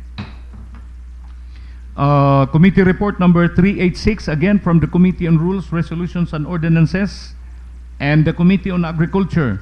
Subject here, an ordinance instituting the Municipal El Nino and Drought Preparedness, Mitigation, and Resilience Code, providing funds therefore and for other purposes. Remarks and recommendations. The Committee on Rules, Resolutions, and Ordinances, to which the matter was referred, a proposed ordinance instituting the Municipal El Nino and Drought Preparedness, Mitigation, and Resilience Code, providing funds therefore and for other purposes. A measure, Madam Chair, that will mitigate the effects of El Nino phenomenon that threatens the lives of the people and to the agriculture sector and fishery sector in general. The committees assigned to conduct review of the proposed measure conducted a joint committee meeting last July 17, 2026 that was held at the office of the Sangguniang Bayan and attended by the members of the Committee on Rules and some members of the Committee on Agriculture. The proposed ordinance is considered as an offshoot of the latest conduct of the first Regional Councilors League, which was held in Dakak, Dapitan City, just recently. It was, Madam Chair, in this meeting of councilors of Region 9 that the Department of Interior and Local Government, or DILG, expressed their call to all LGUs in the region to be prepared from the prolonged dry spells that may be experienced any time of the year and may be frequently in our region and practically in the entire country. The reviewing committee do believe in the importance of this measure that will be enacted by the Sangguniang Bayan of Ipil as soon as possible.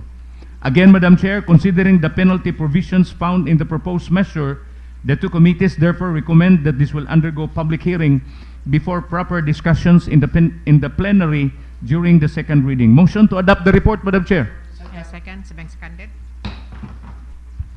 Madam Chair, Committee Report number 387, Committee on Rules, Resolutions, and Ordinances.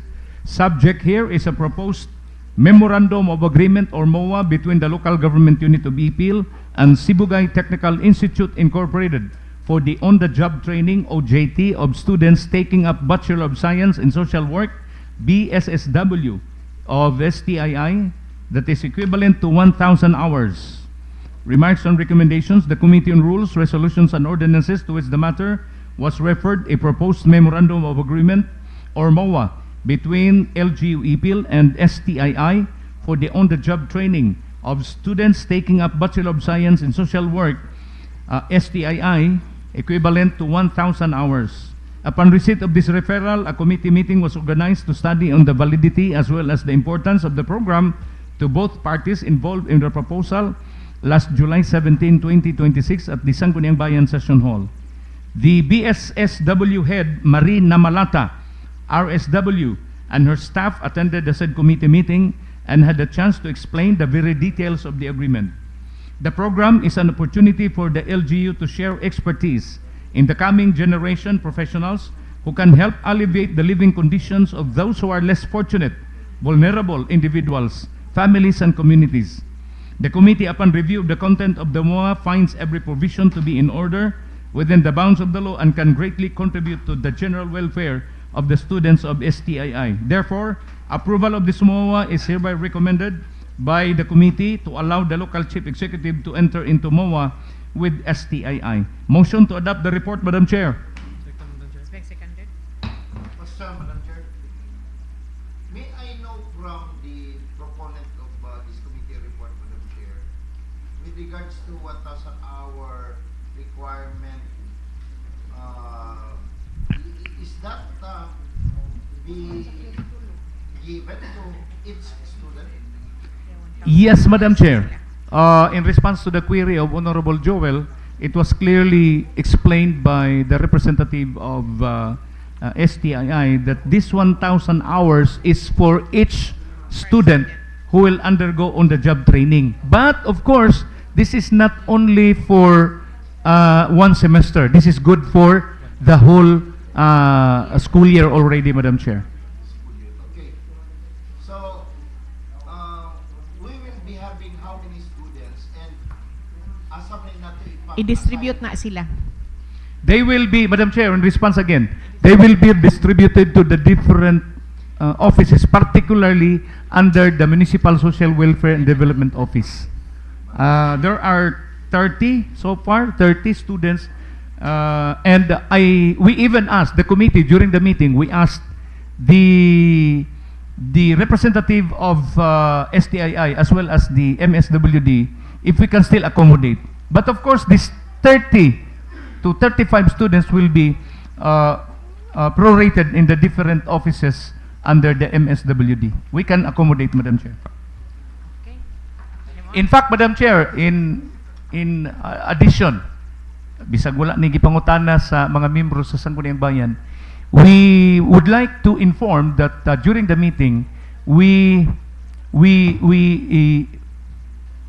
would like to call the attention of all department heads under the local government unit of Ipil that every time you accommodate OJTs, please do not prioritize the timpla og kape, because students will not learn from these activities. So as much as possible, we will concentrate on the kind of assignment related to the courses of the OJTs, Madam Chair. Yeah, labay pagbasura na sila. So if there are no more inquiries or additional comments, Madam Chair, I therefore move for the adoption of this report, Madam Chair. I second, Madam Chair. Secondly, Madam Chair, I move for the approval of the content of the proposed memorandum of agreement, Madam Chair. I second, Madam Chair. Finally, in this report, Madam Chair, I therefore move for a resolution giving authority to the local chief executive, Honorable Ramses Troy Oligario, to enter into memorandum of agreement with STII, Madam Chair, for this particular purpose of an on-the-job training, Madam Chair. Okay, it's Second, been Madam seconded. Chair. Discussion? Objection? Hearing none, motion is hereby approved. Thank you, Madam Chair. I now go to committee report number 388, again from the Committee on Rules, Resolutions, and Ordinances. Our subject here is proposed memorandum of agreement between the local government unit of Ipil and Dr. Aurelio Mendoza Memorial Colleges, DAMMC, again for an on-the-job training, OJT, of 25 fourth-year student interns taking up Bachelor of Science in Social Work, BSSW, equivalent to 1,000 hours also.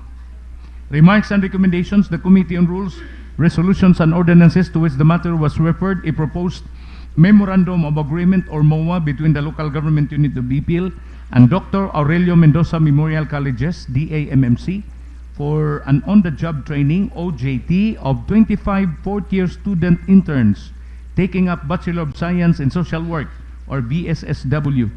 That is equivalent to 1,000 hours, Madam Chair.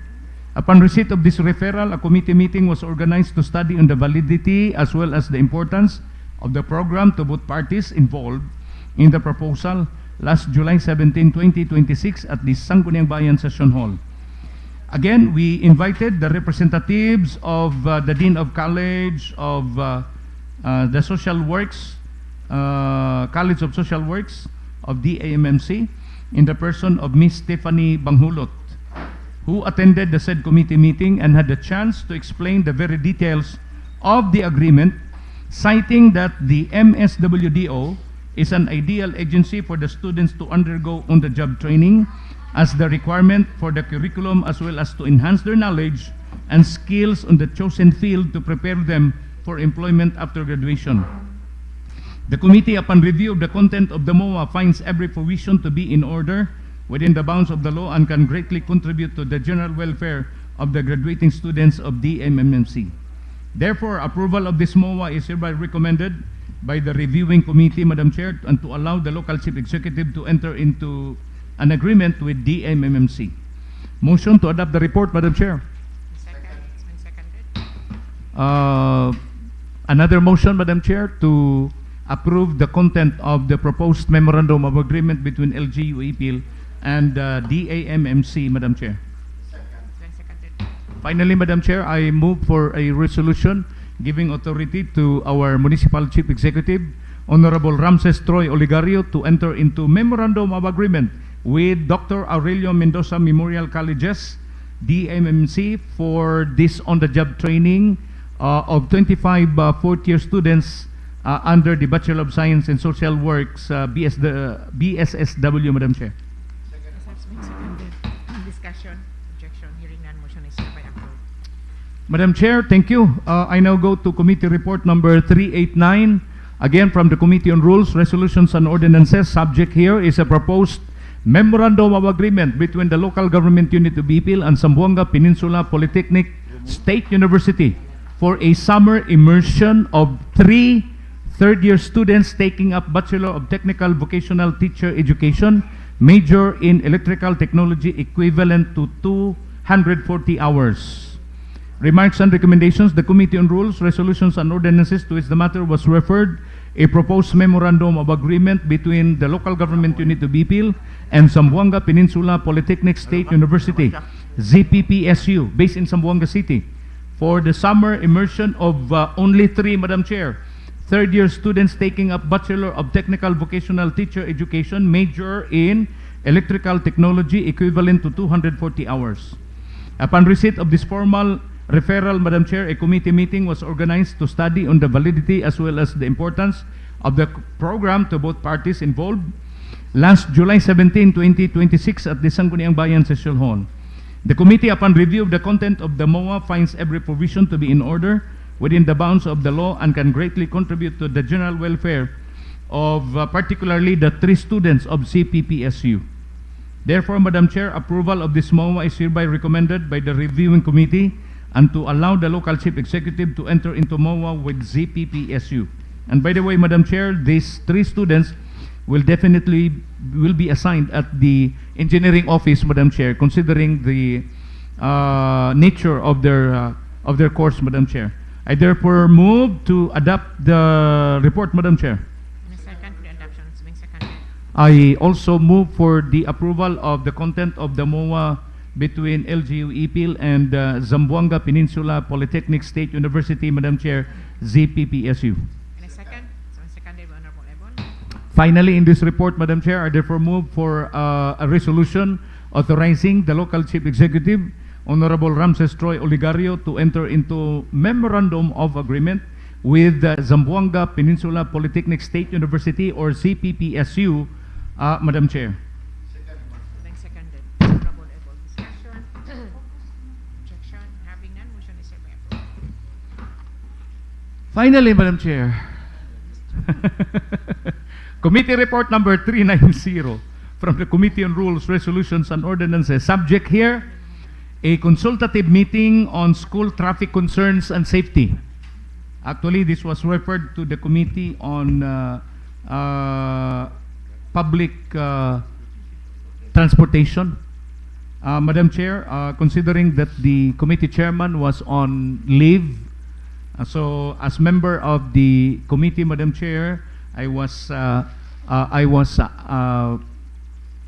requested by the chairman to conduct the meeting and of course render this committee report, Madam Chair. Remarks and recommendations. A consultative meeting was successfully done, gathering all the issues concerning traffic within the different school campuses in both public and private within the municipality of Ipil, after reports coming from a few school heads formally submitted to the Sangguniang Bayan after just a month into the opening of classes. By the way, Madam Chair, this is in relation to the visit of the principal of Ipil Central School, I think 2 sessions ago. A few observations which resulted into the recommendations and pledge of commitments of the school heads and representatives coming into the meeting from the educational institutions like the Ipil Central Elementary School, Ipil Special Education or SPED, Dr. Aurelio Mendoza Memorial Colleges, AMMC, College and High School Departments, Marian College of Ipil, Ipil Heights Elementary School, and the Ipil National High School, Ipil National INHS, along with the Municipality of Ipil Traffic Safety Operation and Management Office or MITSOM, and the Committee on Rules and Ordinances and the Committee on Public Safety and Order of the Sangguniang Bayan of Ipil. The joint committee meeting was held last July 16, 2026 at exactly 9 o'clock in the morning at the Bids and Awards Committee Office of the Municipal Local Government Unit of Ipil, which resulted to the following agreements. Number one, in relation to the Ipil SPED, on the request made by the Ipil Special Education or Ipil SPED in Poblacion Ipil, Zamboanga, Sibugay to extend the implementation of Municipal Ordinance Number 07-705 Series of 2025, an ordinance declaring Magsaysay Street o Barangay Poblacion Ipil as one-way road while construction at the Ipil SPED campus adjacent to Magsaysay Road is being undertaken or implemented, which can cause heavy traffic. Upon review of the ordinance, Madam Chair, in Section 2 clearly stipulates automatic extension of the implementation of the temporary ordinance once the construction is still ongoing, despite of the expiration of the dates also being stipulated in the ordinance. Therefore, there is no need of amending such ordinance, Madam Chair. We recommend that the implementation of Ordinance 07-705 Series of 2025 will continue. Number two, it's stipulated in Section 2. Madam Chair, we reviewed the existing ordinance. It is clearly stipulated in Section 2 that there is an automatic extension of the implementation of the one-way declaration of Magsaysay Street once the construction is still ongoing. Number two, Madam Chair, Dr. Aurelio Mendoza Memorial Colleges, DAMMC. After years of fully implementing an ordinance authorizing the management of Dr. Aurelio Mendoza Memorial Colleges, or DAMMC, to establish at least 2 permanent road humps right at the road fronting its main campus in Poblacion Ipil, Zamboanga, Sibugay, school officials representing DAMMC in the meeting last July 16, 2026, Madam Chair, are now requesting LGU-Ipil to help the school demolish the said 2 road humps and replace them instead with the proper marking of pedestrian lanes, which are better alternatives than road humps. This is based on the realization of Dr. Aurelio Mendoza Memorial Colleges, Madam Chair. Secondly, same DAMMC officials also have agreed to the suggestion of the MITSOM head, in the person of retired Colonel Benjamin Avingosa, to strictly advise students, officials, and faculty members who are using their own vehicles in coming to the school campus number 2 of DAMMC in Barangay Sanito to make use of the road at the back of Campus 2 instead of the gates fronting the National Highway to prevent heavy traffic. Only pedestrians are encouraged to use the front gates. Let's now go to number 3, Ipil Central Elementary School. Since the start of the school year, the school principal, Mr. Nonito A. Bahian, reported during the meeting that his school has been experiencing heavy traffic, particularly at G. Ferrari Street. Ang G. Ferrari Street kanang right in front of Central School, where the main entrance and exit of the school are situated. According to the same report, it has been observed that double parking of vehicles is rampant that adds up to the traffic woes during classes. During the meeting, there was a recommendation that came from the MITSOM head, in the person again of retired Colonel Benjamin Abingosa. It was eventually agreed upon by the committee, the school head and the MITSOM head, that a new traffic scheme is going to be temporarily implemented via a dry run at G. Ferrari Street as a one-way street which will undergo observation before full implementation through an ordinance. The dry run of G. Ferrari Street will commence on a Tuesday, July 21, 2026. Actually, it was yesterday that the dry run of declaring G. Ferrari Street as one-way issues at the back of the school campus fronting Barangay Terzo Baviera. The MITSOM head, retired Colonel Benjamin Avingosa, and the committee suggested that Marian College shall also assist the municipal MITSOM personnel in advising tricycle drivers, especially those who are, tricycle drivers waiting for college, to move a little bit away from the gates while waiting for passengers so as not to hamper the flow of students and faculty members coming in and out of the school campus and the traffic itself in general. It was also agreed during the meeting that Marian management must allow parking inside their premises to vehicles driven by their faculty members and legitimate students to help ease the traffic concerns of the school. And finally, Madam Chair, item number 5 of Ipil Heights Elementary School and Ipil National High School. Of course, this includes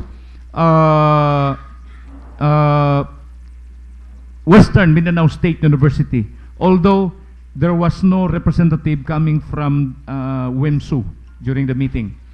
Anyway, the barangay officials of Ipil Heights, together with the officials of the 2 public schools, including Western Mindanao State, WIMSU, are currently implementing their existing traffic plan within the vicinity of the 3 schools. The committee is recommending that a new traffic scheme might also help ease the traffic problem in that area of the barangay. However, it is also important to include the provincial government unit of Zamboanga Sibugay in the planning of possibly implementing a one-way traffic scheme to resolve the traffic concerns of Ipil Heights during class days. So, in Ipil Heights, I think the former barangay captain of Ipil Heights, our colleague here, Honorable Eric Albutan, can attest to us that there is an ongoing traffic scheme being implemented to help ease the traffic issues in the barangay. But if it's not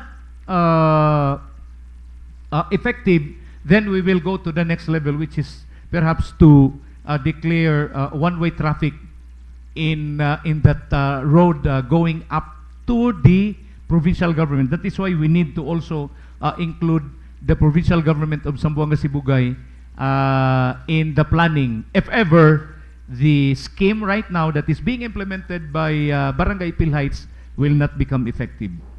Finally, Madam Chair, it is hereby recommended that there shall be a careful selection and planning of every civic military parade and motorcade routes during class days.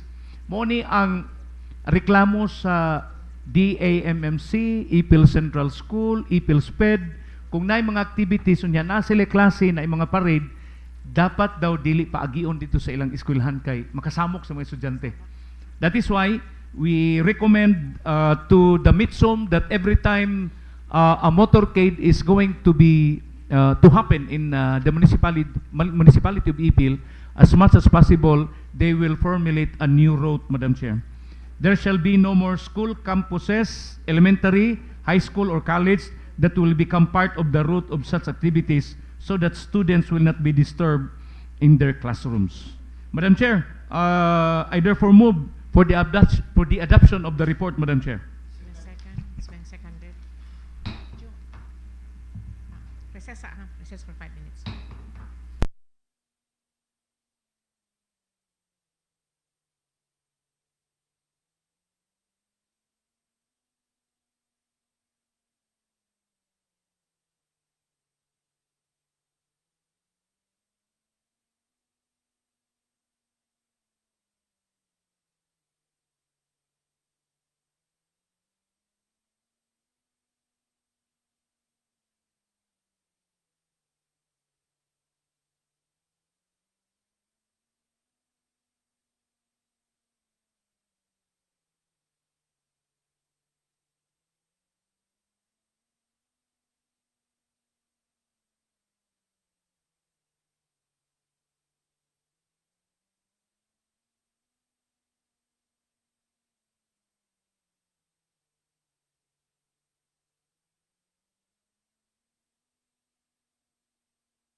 From the Committee on Rules, Resolutions, and Ordinances. Thank you. Ganahan pa mi.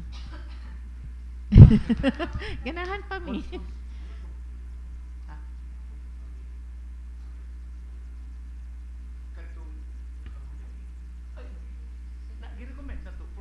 For second reading. For second reading na. Thank you, Yan. Okay, any more committee report? Madam Chair, Yeah, go I ahead. have two committee report. Hello. Yeah. Sayo-sayo ta siya ma-recognize. Nawala magkalit. Ito na-recognize na siya. Committee Report number 391, Subject Joint Committee, Referral Infrastructure and Land Use, on the request of San Isidro Labrador Parish, Titay, Zamboanga, Sibugay, seeking permission for the local government unit of Ipils to construct a chapel on a parcel of land owned by the LGU-Ipil, located at Purok, Tuburan, Barangay, Palomok, Titay, Zamboanga, Sibugay. Findings and recommendation. This is a joint committee report on Committee on Infrastructure and Committee on Land Use. A committee hearing was done on July 21 to 2026, 2 p.m., attended by Honorable Ayan Sabihon and Janelle Wardner, and the member of the named committee and their representative.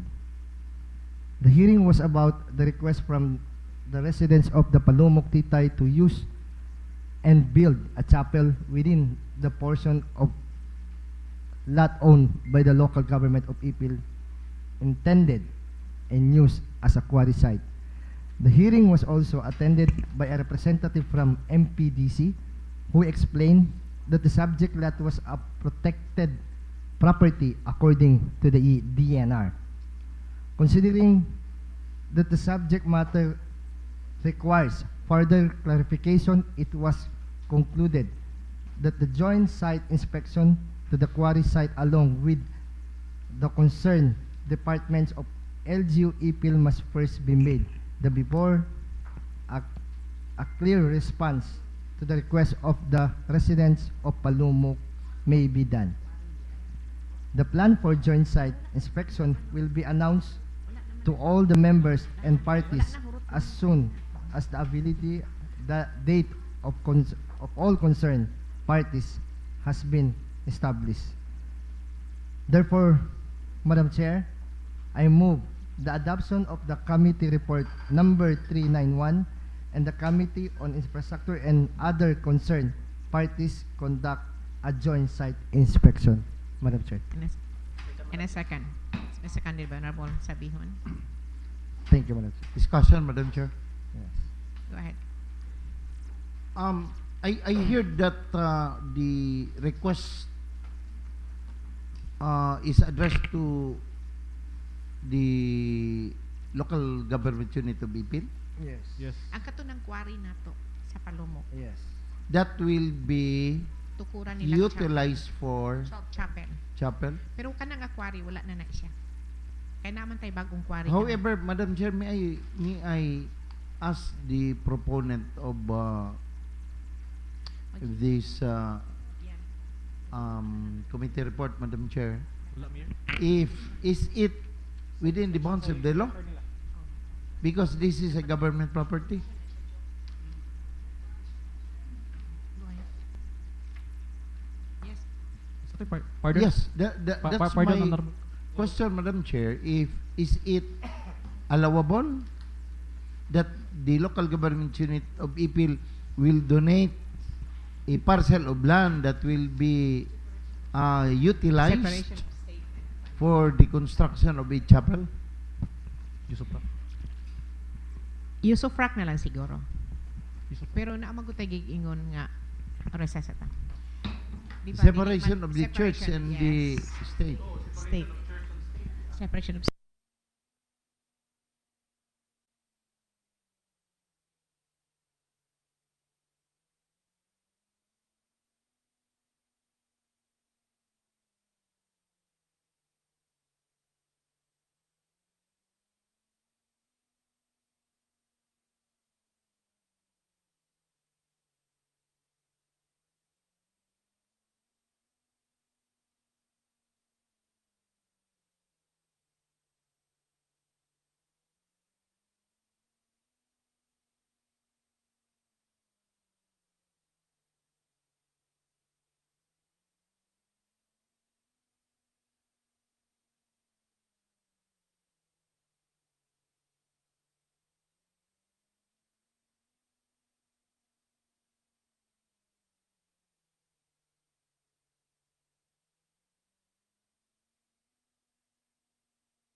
Hello. Number 2, committee hearing, committee report. Number 392, Madam Chair. Subject respectfully endorsing herein the letter from the Municipal Economic Enterprise, the Development Office dated November 10, 2025. The undersigned is requesting approval ordinance for the transfer of 2 administrative aid 1 permanent position from the Meadow and Slaughterhouse. Hence, the following personnel vote rendered their office duty not in their original unit assignment. Findings and recommendation. A committee hearing was also formed at 3 p.m. of July 21, 2026 concerning the matter involving 2 persons of the LGU-Ipil assigned at the Meadow and Slaughterhouse, who item with different steps are requested to be exchanged. The committee hearing was attended by the member and representative of the Committee of Human Resources, Office of the Human Resources, representative from the Office of Meadow. The main issues raised during the hearing before taking legislative action for the exchange of items of the concerned personnel are: number 1, what will be the rules to be followed as a basis for the exchange of position? Number 2, what will be the proper legislative action to be done? During the said hearing, I was concluded that it might be more appropriate that an opinion or comment from the Civil Service Commissions must first be secured to the shed light to the issues raised in order to avoid confusion, considering that the approval of employment of the personnel involved are in accordance to the Civil Service Commission. Therefore, Madam Chair, I move that committee report number 392 be adopted and inquiry of the matters be made to the Civil Service Commission. Madam. And a second? I second, Madam Chair. Discussion, objection, hearing none, motion is hereby approved. Thank you, Madam Chair. That's all. Resolution. Pass of resolution. Sa letter? Legal opinion sa civil service. Madam Chair,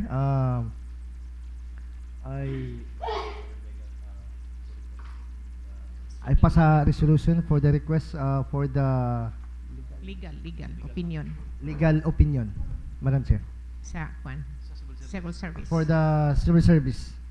Okay. And a second? Second, Madam Chair. It's been seconded. Thank you, Madam Chair. Okay. Madam Secretary. No more committee report? Wala na? Approve na to. Sige. Pag-iwan.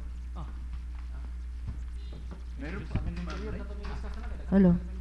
Okay, for the calendar of business on second reading, we have 5. The first one is the ordinance establishing the Municipal Renewable Energy Development Program, promoting the use of clean and sustainable energy sources, providing implementation guidelines, and for other purposes. This is sponsored by Honorable Glenn Ayan Sabio. Yes, Madam Chair, I'd like to move for the approval of an ordinance establishing Municipal Renewable Energy Development Program, promoting the use of clean, sustainable energy resource, providing implementation guidelines for other purposes, Madam Chair. And a second for the approval. Second, Madam It's Chair. been seconded. Any discussion? Yes, Madam Chair. Objection? Discussion. Yes. Madam Chair, this is very timely, Madam Chair. If we will approve this proposed ordinance. In fact, the presentation of Mr. Alfonso Javier during the visitors' hour is very much related to this ordinance, Madam Chair. We will prepare Ipil to be to embrace renewable energy. Madam Chair, I would just like to looking upon at the content of the entire proposed ordinance sponsored by Honorable Ayan Sabihan, Madam Chair, I have realized that to make this ordinance quite attractive and beautiful, I would like to introduce somewhere assess, Madam Chair, para nindot po tanaw, no? Aside from the title and the declaration of the policy and the objectives, I'd like to introduce some whereases. I have formulated already, I have 1, 2, 3, 4, 5 whereases, Madam Chair, in relation to this ordinance. So later on, in the amendment period, I'd like to introduce whereases by addition, Madam Chair. And also, I'd like to introduce an amendment in the title of the ordinance itself, Madam Chair, by an addition. So in the original title, it says, an ordinance establishing the Municipal Renewable Energy Development Program of Ipil, Zamboanga, Sibugay, promoting the use of clean and sustainable energy sources, providing implementation guidelines and for other purposes. Madam Chair, if it's amenable by if the author is amenable, Madam Chair, I'd like to add something, to add color to this ordinance, Madam Chair. I'd like to introduce an amendment to the title so that the title will read as an ordinance establishing the Municipal Renewable Energy Development Program of Ipil, Zamboanga, Sibugay, promoting energy efficiency and conservation by using clean and sustainable energy sources, providing implementation guidelines and for other purposes. I included this in the title, Madam Chair, because while we are not yet into that, we are not yet making use of the renewable energies, we can already introduce efficiency and conservation, Madam Chair, not only by clean and sustainable energy, but in what we are using right now. For example, that sabi tawag anang nasa taas, that should be a LED light atong gamiton to conserve energy. What we call that? Chandelier, yeah. In that chandelier, the light should be LED light, not that one, because LED light comparing to the traditional bulbs are two different items, Madam Chair. We can conserve energy by using LED light. And also in air conditioning systems, Madam Chair, dapat kato ng sa tawag na kato inverter. Dapat dili na ta mo butang og mga aircon units nga dili mga inverter types. So that's it, Madam Chair. And in section 1, of course, I'd like to also introduce an amendment. Madam Chair, maybe siya, para di lang ta pagbalik-balik sa amendment period na natin mag-discuss tanan sa pan. Sige. Okay ra po. Okay. And maybe in amendment period, Madam Chair, I'd like to move na ma-co-author na po si Cons Jong aning ordinansa. Thank you, Madam Chair. And also, Madam Chair, I'd like to include in the penalty clause, at least to be specific, because in the ordinance, Madam Chair, ang iyahang penalty clause is kanang very general. Dapat manggod sa atong ordinance, dapat na first offense, second offense, third offense. Okay. So, in the amendment period, again, Madam Chair, I will Anyway, introduce. Madam Chair, I'm okay sa tanang amendment ani Madam Chair. Thank you, Madam Chair. Thank you. We're in discussion period pa ta. Madam Chair, this is a renewable energy development program. May I know from the proponent of this draft ordinance, Madam Chair, is if there is a need for us to allocate funds for this particular purpose? Yes, Honorable Ebol. Because we already discussed earlier, Madam Chair, with regards to our possible application, no, for solar energy. So I believe this is part unya, no, dito sa atong intention ba. If we could strengthen this ordinance, perhaps we will lobby this to the local chief Yes, executive Madam Chair. and ask for consideration, Madam Chair. Okay. In Section 11, Madam Chair, there's a funding initial implementation ordinance shall be charged to the general fund of the municipality of Ipil, Madam Chair. Okay, thank you, Consi. Any more Madam Chair? discussion?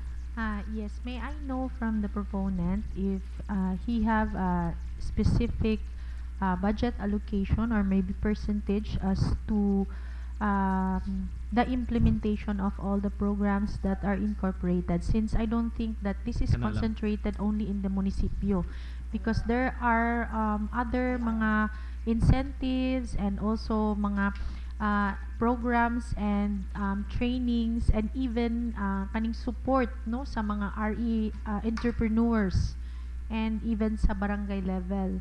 So may I know from the proponent if he have a specific allocation or percentage as to the plan for implementation of this program. I think it's extensive.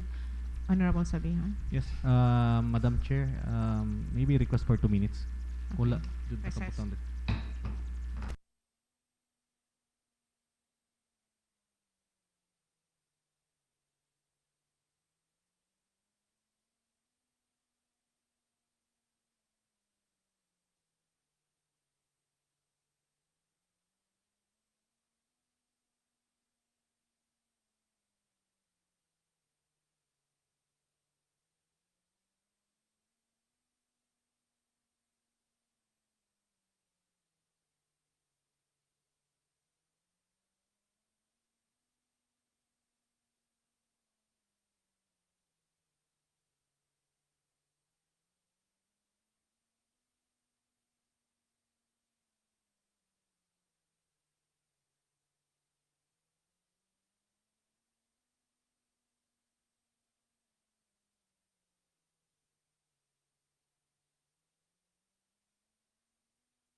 Mr. Chair, I'd like to move Hello. this ordinance be withdrawn and to be calendar next regular session.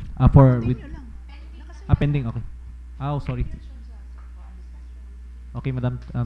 Mr. Chair, I'd like to move for this ordinance to be calendar next regular session for further study, Madam. Mr. Chair. Any objection? And Madam, Mr. Chair, I'd like also to recommend that this proposed ordinance authored by Honorable Glenn Ayan Sabihon will be included in the scheduled public hearing, considering of the penalty clause found in this provision, Mr. Chair. Okay, Madam, and Mr. Chair, also, I maybe na mako-author na ko sa constitution kaning ordinance sa Madam Secretary, please take up that. Thank you, Mr. Chair. Any objection? There's none. Okay. Motion is taken. Next item.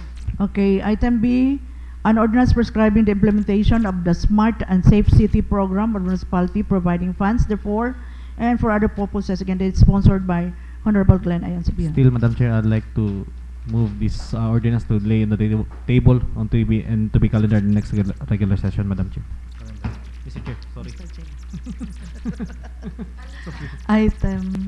Item C, we have the ordinance providing for the implementation of RA 11036, otherwise known as the Philippine Mental Act in the Municipality of Ipil, establishing a local mental health program, creating Ipil Local Mental Health Council, prescribing protective measures for persons with mental health conditions and appropriating funds thereof, and for other purposes, is sponsored by Honorable Dayan Catalunya. Mr. Chair, for ordinance on mental health and ordinance on local cancer prevention program for municipality of Ipil, I move that this be scheduled for it may be laid on the table, Mr. Chair, pending for the public hearing outcome. I second to that motion, Mr. Chair. Okay, item E, we have the ordinance creating the position of executive assistant to coterminous salary grade 17, step 1, under the office of municipal mayor, defining its qualifications, functions, and appropriating funds thereof, is sponsored by Honorable Glenn Ayan Yes, Sabihon. Mr. Chair, I'd like to move that this ordinance be approved on the second reading, Mr. Any Chair. second? Second. Second. Discussion. Discussion. Amendment. Amendments, objection. Session. There's none. Motion is approved.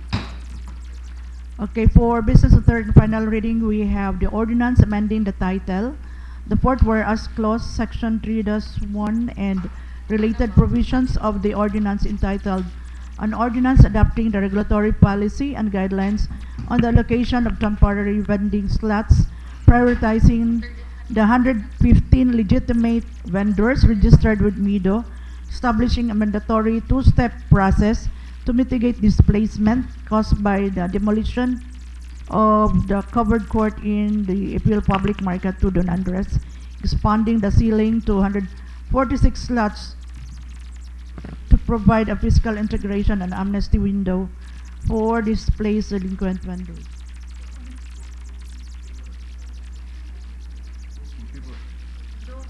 Those in favor of this ordinance, say aye. Aye. Yes, no?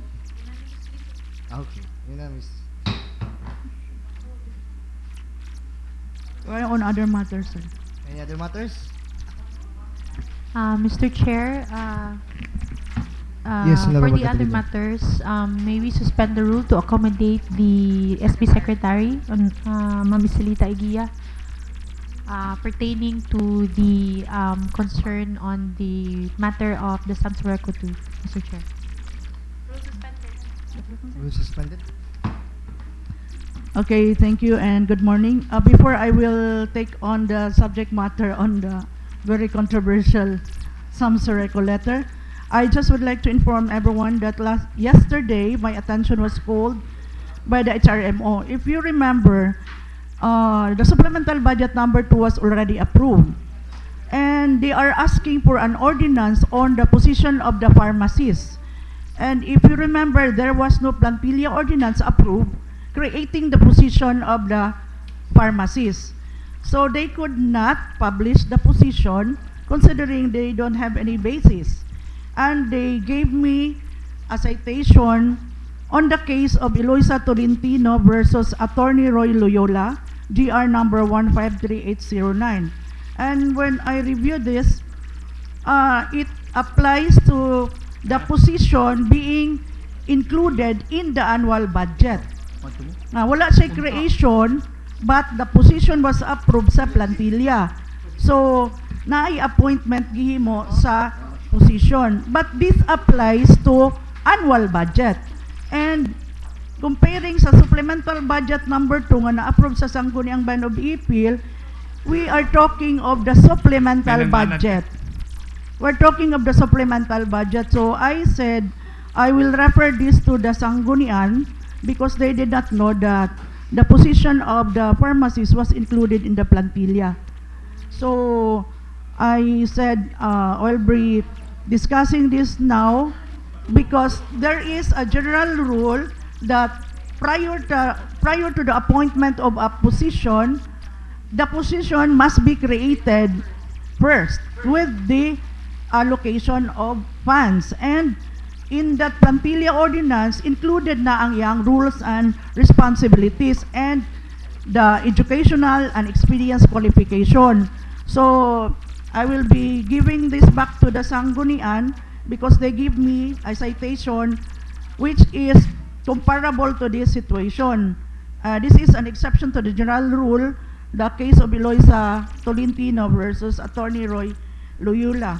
But in our case, this is a supplemental budget, so we cannot apply it because annual budget ni siya while we are talking of the supplemental budget. So I said, we will cover our tracks, otherwise ang tracks mo run over us. So depende na sa inyo, ibalik na ko sa inyo ha, aron ma-discussan ninyo kay they need this para ma-appoint daw ang person nga thinking nga na-approve na ang supplemental budget number 2. So, ako ni ibalik sa inyo ha. Oo. May I be clear if there is already created position? Wala. So, you create na yung position. First, There was therefore, allocation of funds. Madam Approved Chair, na siya. Madam Chair, Yes, Honorable prior to Catalunya. the creation, may we know if there was a request on the end of the MHO for the creation of the position? Gi-include Because lang nila it sa has to be a supplemental. communication on the need of the department. However, we received none of those communication. So hence, there was no ordinance as to the creation of the item. So maybe request maybe on the part of the health department to communicate with us in terms of that.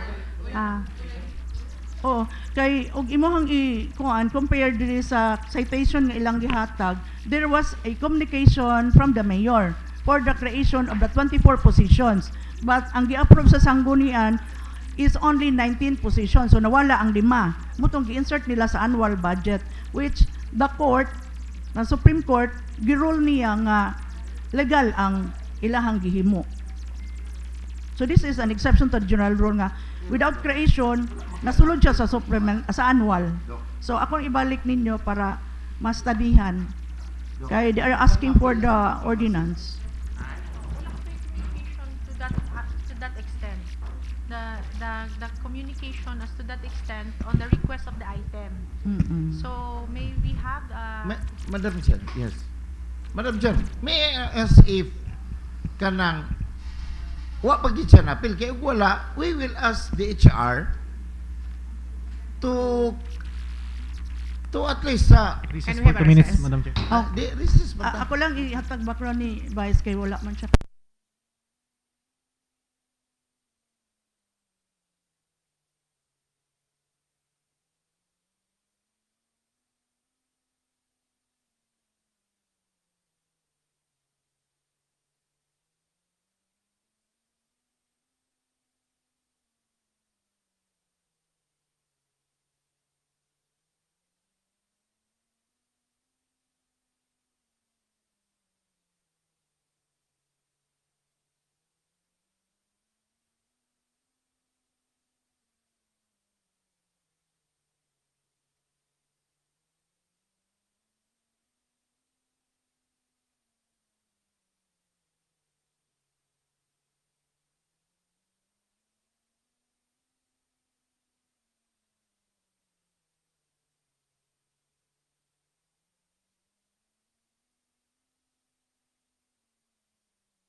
definitely the item will not be valid because we did not have any ordinance requesting for such item. Creating So, for that position. creating for this position. And yet nagbudget ta. Ikon na lang sa nato. I-invite lang sa si budget procedure. Sige, invite pa na lang sila. Para ma-clear lang nato. We will just invite the budget officer next session And also the and the HR. human resource officer. So that's my motion, Madam Chair, to invite I the... second, Madam Chair. Spec seconded. Okay. Any other matters? Another pa. Go. Another pa. Okay, so I just would like to put this on record to clarify ang katong sulat. No, kay murag wala man gud ko last time, so ako lang klaruhon, no. Clarify on the communication. First is the letter of the general manager was addressed to the Sangguniang Secretary. So mao nga wala to siya na kalendar. Then ang respond was made on July 13. Gi-clarify nga ang original intention of the invitation was July 15, July 8, not July 15.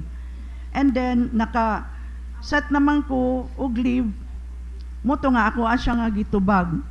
And then gi-clarify dito ang mga points. And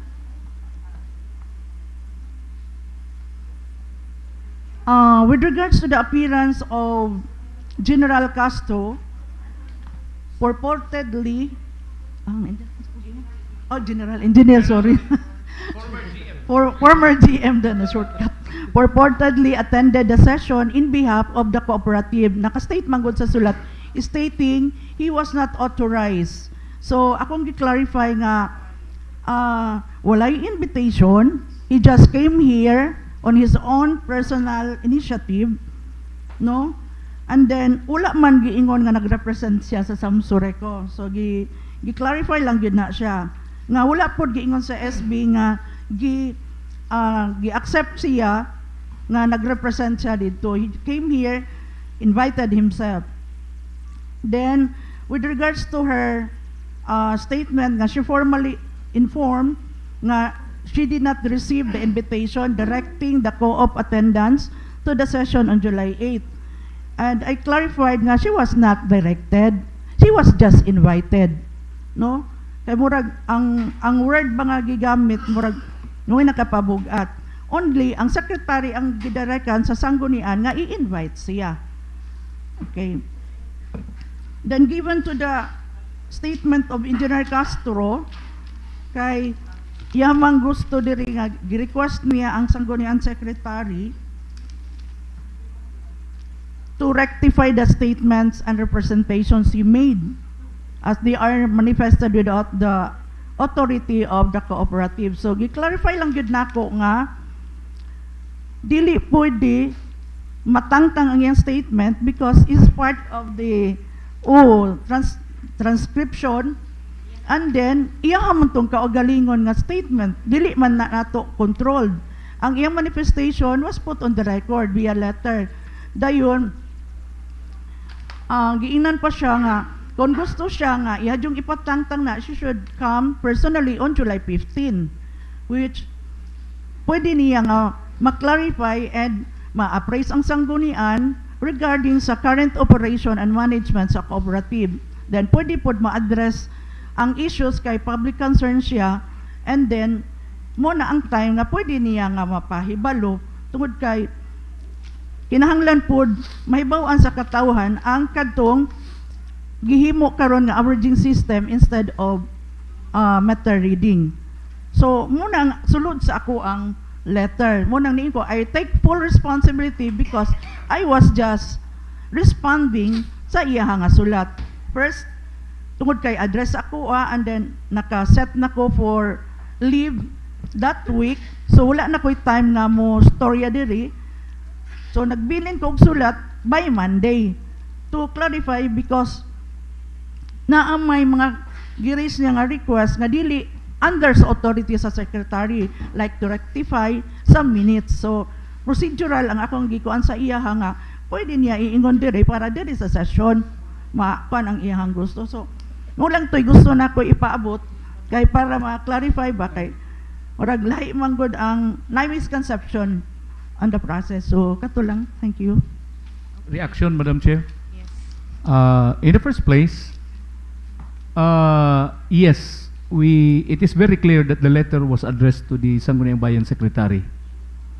But my question now is, why it was referred to the Sangguniang Bayan when the letter from the very first place was addressed personally to the Sangguniang Bayan Secretary? Why was it that it was referred? Of course, it was referred to the committee, so we have to act on it because, again, we do not consider letters as just ordinary letters. We need to make a response. So, ang ako lang is, dapat next time, if there are letters addressed to, for example, personally to one of the members of the Sangguniang Bayan, then I think we have to look at it carefully before we decide to refer that to the Sanggunian as a whole. Okay.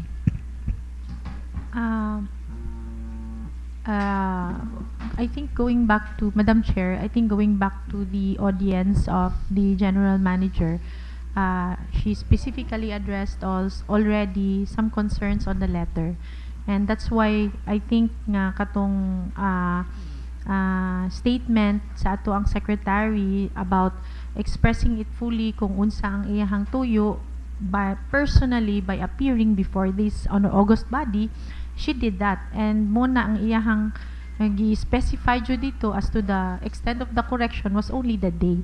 Wala na niya gitouch about kay Engineer Castro nga sa letter ni sa atong secretary. So I think on that extent we should just go about with our official communication ana nga aspect. Okay. Wala na. Anyway, ato lang din manggod kay na-concern po, isa sa concern niya kay ang NEA. Yeah. Diba? So muna NEA. ang correction, but Oo. because what she was asking during her appearance here is if the letter from the secretary is the official communication of this body. So I think it is now understood that their communication was directly addressed to our secretary, not course through and addressed to the Sangguniang Bayan, course through the secretary, but directly to the secretary. Hence, our secretary replied on her personal knowledge and sayang personal note.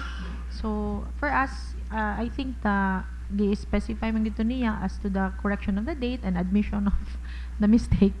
So I think diha pud mo evolve ang ato ang letter to the address to the GM to be sent to NEA.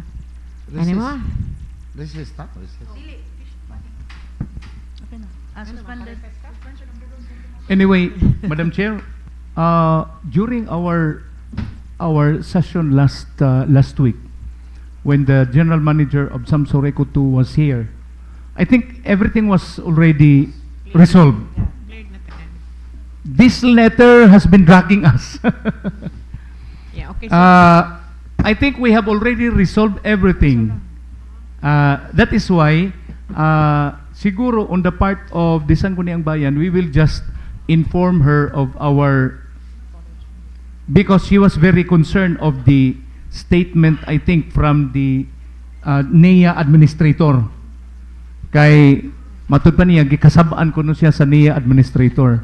Kay it appears nga gisnab niya ang atong session sa July 8. When in fact, she did not have the intention to snub our session last July 8, but because of the clerical error on the dates, she was not able to attend. So I think kana raman ang iyang concern. Wala na, na-resolve naman tatanan ato. In fact, right after she left, during our regular session, we already withdrawn the second resolution that we approved a week before. So, I think na-resolve naman ta. Kanina lang a letter ang naghila sa ato. okay, so ato kang lalay na na. Wala na ta. Okay. Anyway, we already decided, Yes. Madam Chair, decided naman ta nga maghimo lang ta og Letter apology. letter. Now that letter now comes from the Sangguniang Bayan. Wa naman ta na, Yes. clear na, correct na. We have already cleared that.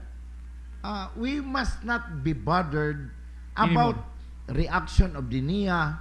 Kebot gani una-unaon. For me, NIA has something to kanang of great kanang responsibility ba of what had happened sa atong Samsurico to. Yes. For the past 12 years, 14 years that they took over. They must explain to the whole co-op members Yes. o kung sa'yo nahitabo.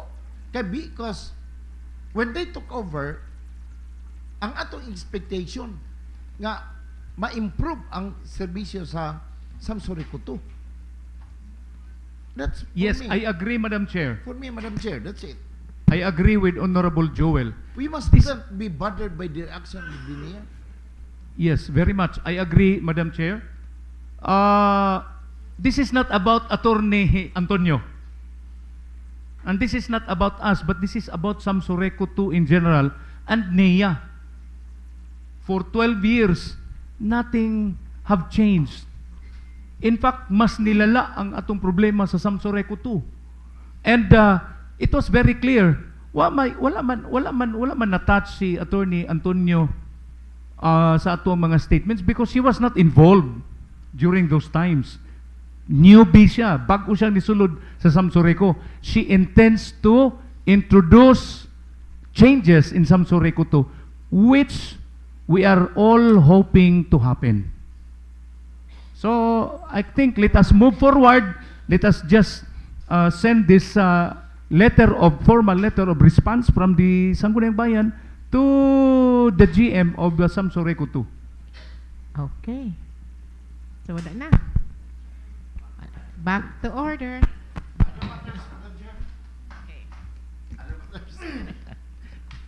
Thank you very much, Madam Chair. Okay, so this afternoon, the Committee on Market and Slaughterhouse will continue our meeting. And one of the agenda pertains to the last and final reading, the approval of the ordinance that we recently approved, the 146 final list of the temporary slots. That's one of the agenda for this afternoon's meeting. So this representation is asking for the support of the committee members, the Honorable Alcoriza, Honorable Sabihon, Honorable Alibutan, Honorable Dampalan. We will be resuming our meeting at 2 o'clock in the afternoon. Thank you. Any more other matters? Wala na? Madam Chair, the head of the Sangguniang Bayan staff, Dennis Baguio, has something to announce, Madam Chair.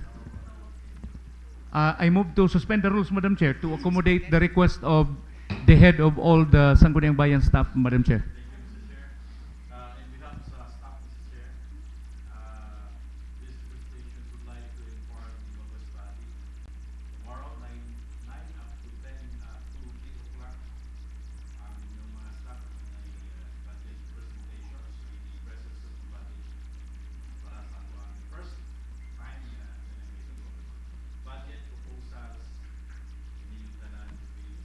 And present to the budget para sa July 31 amo nang i-submit ang budget proposal, Mr. Chair. Thank you very much. Okay. Any more other matters? Reaction to that, Madam Chair? Can I have my comment? Okay. So we have this now for the first time. We would like to request the staff of our SB members to also do their particular budget. Dito, ato lang po biyahon taong kagwan nga budget na muli ato limuon. Because we have of different needs, no? Per committee. So, dapat inana ato presentation. So So that at least, kung gusto mo ikabot dito sa itong budget, at least, naanatay kuwan karon basis for us, to ask the Honorable Mayor, ano ba yung dugangan gabay ang atong sa palinanggan? Of course, together with the Office of the Vice Mayor. Mao. Sige, bitaw. Dili ba? Kay dili man, di ba? Hapit trabaho na ba atong building?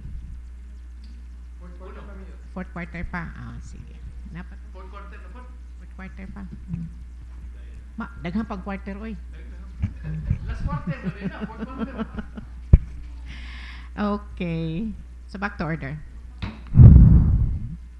Madam Chair, I move for adjournment. Session adjourn. Gi-timing ki siya. Baka may naiwan pa doong Balikan ko. Balikan mo na yun.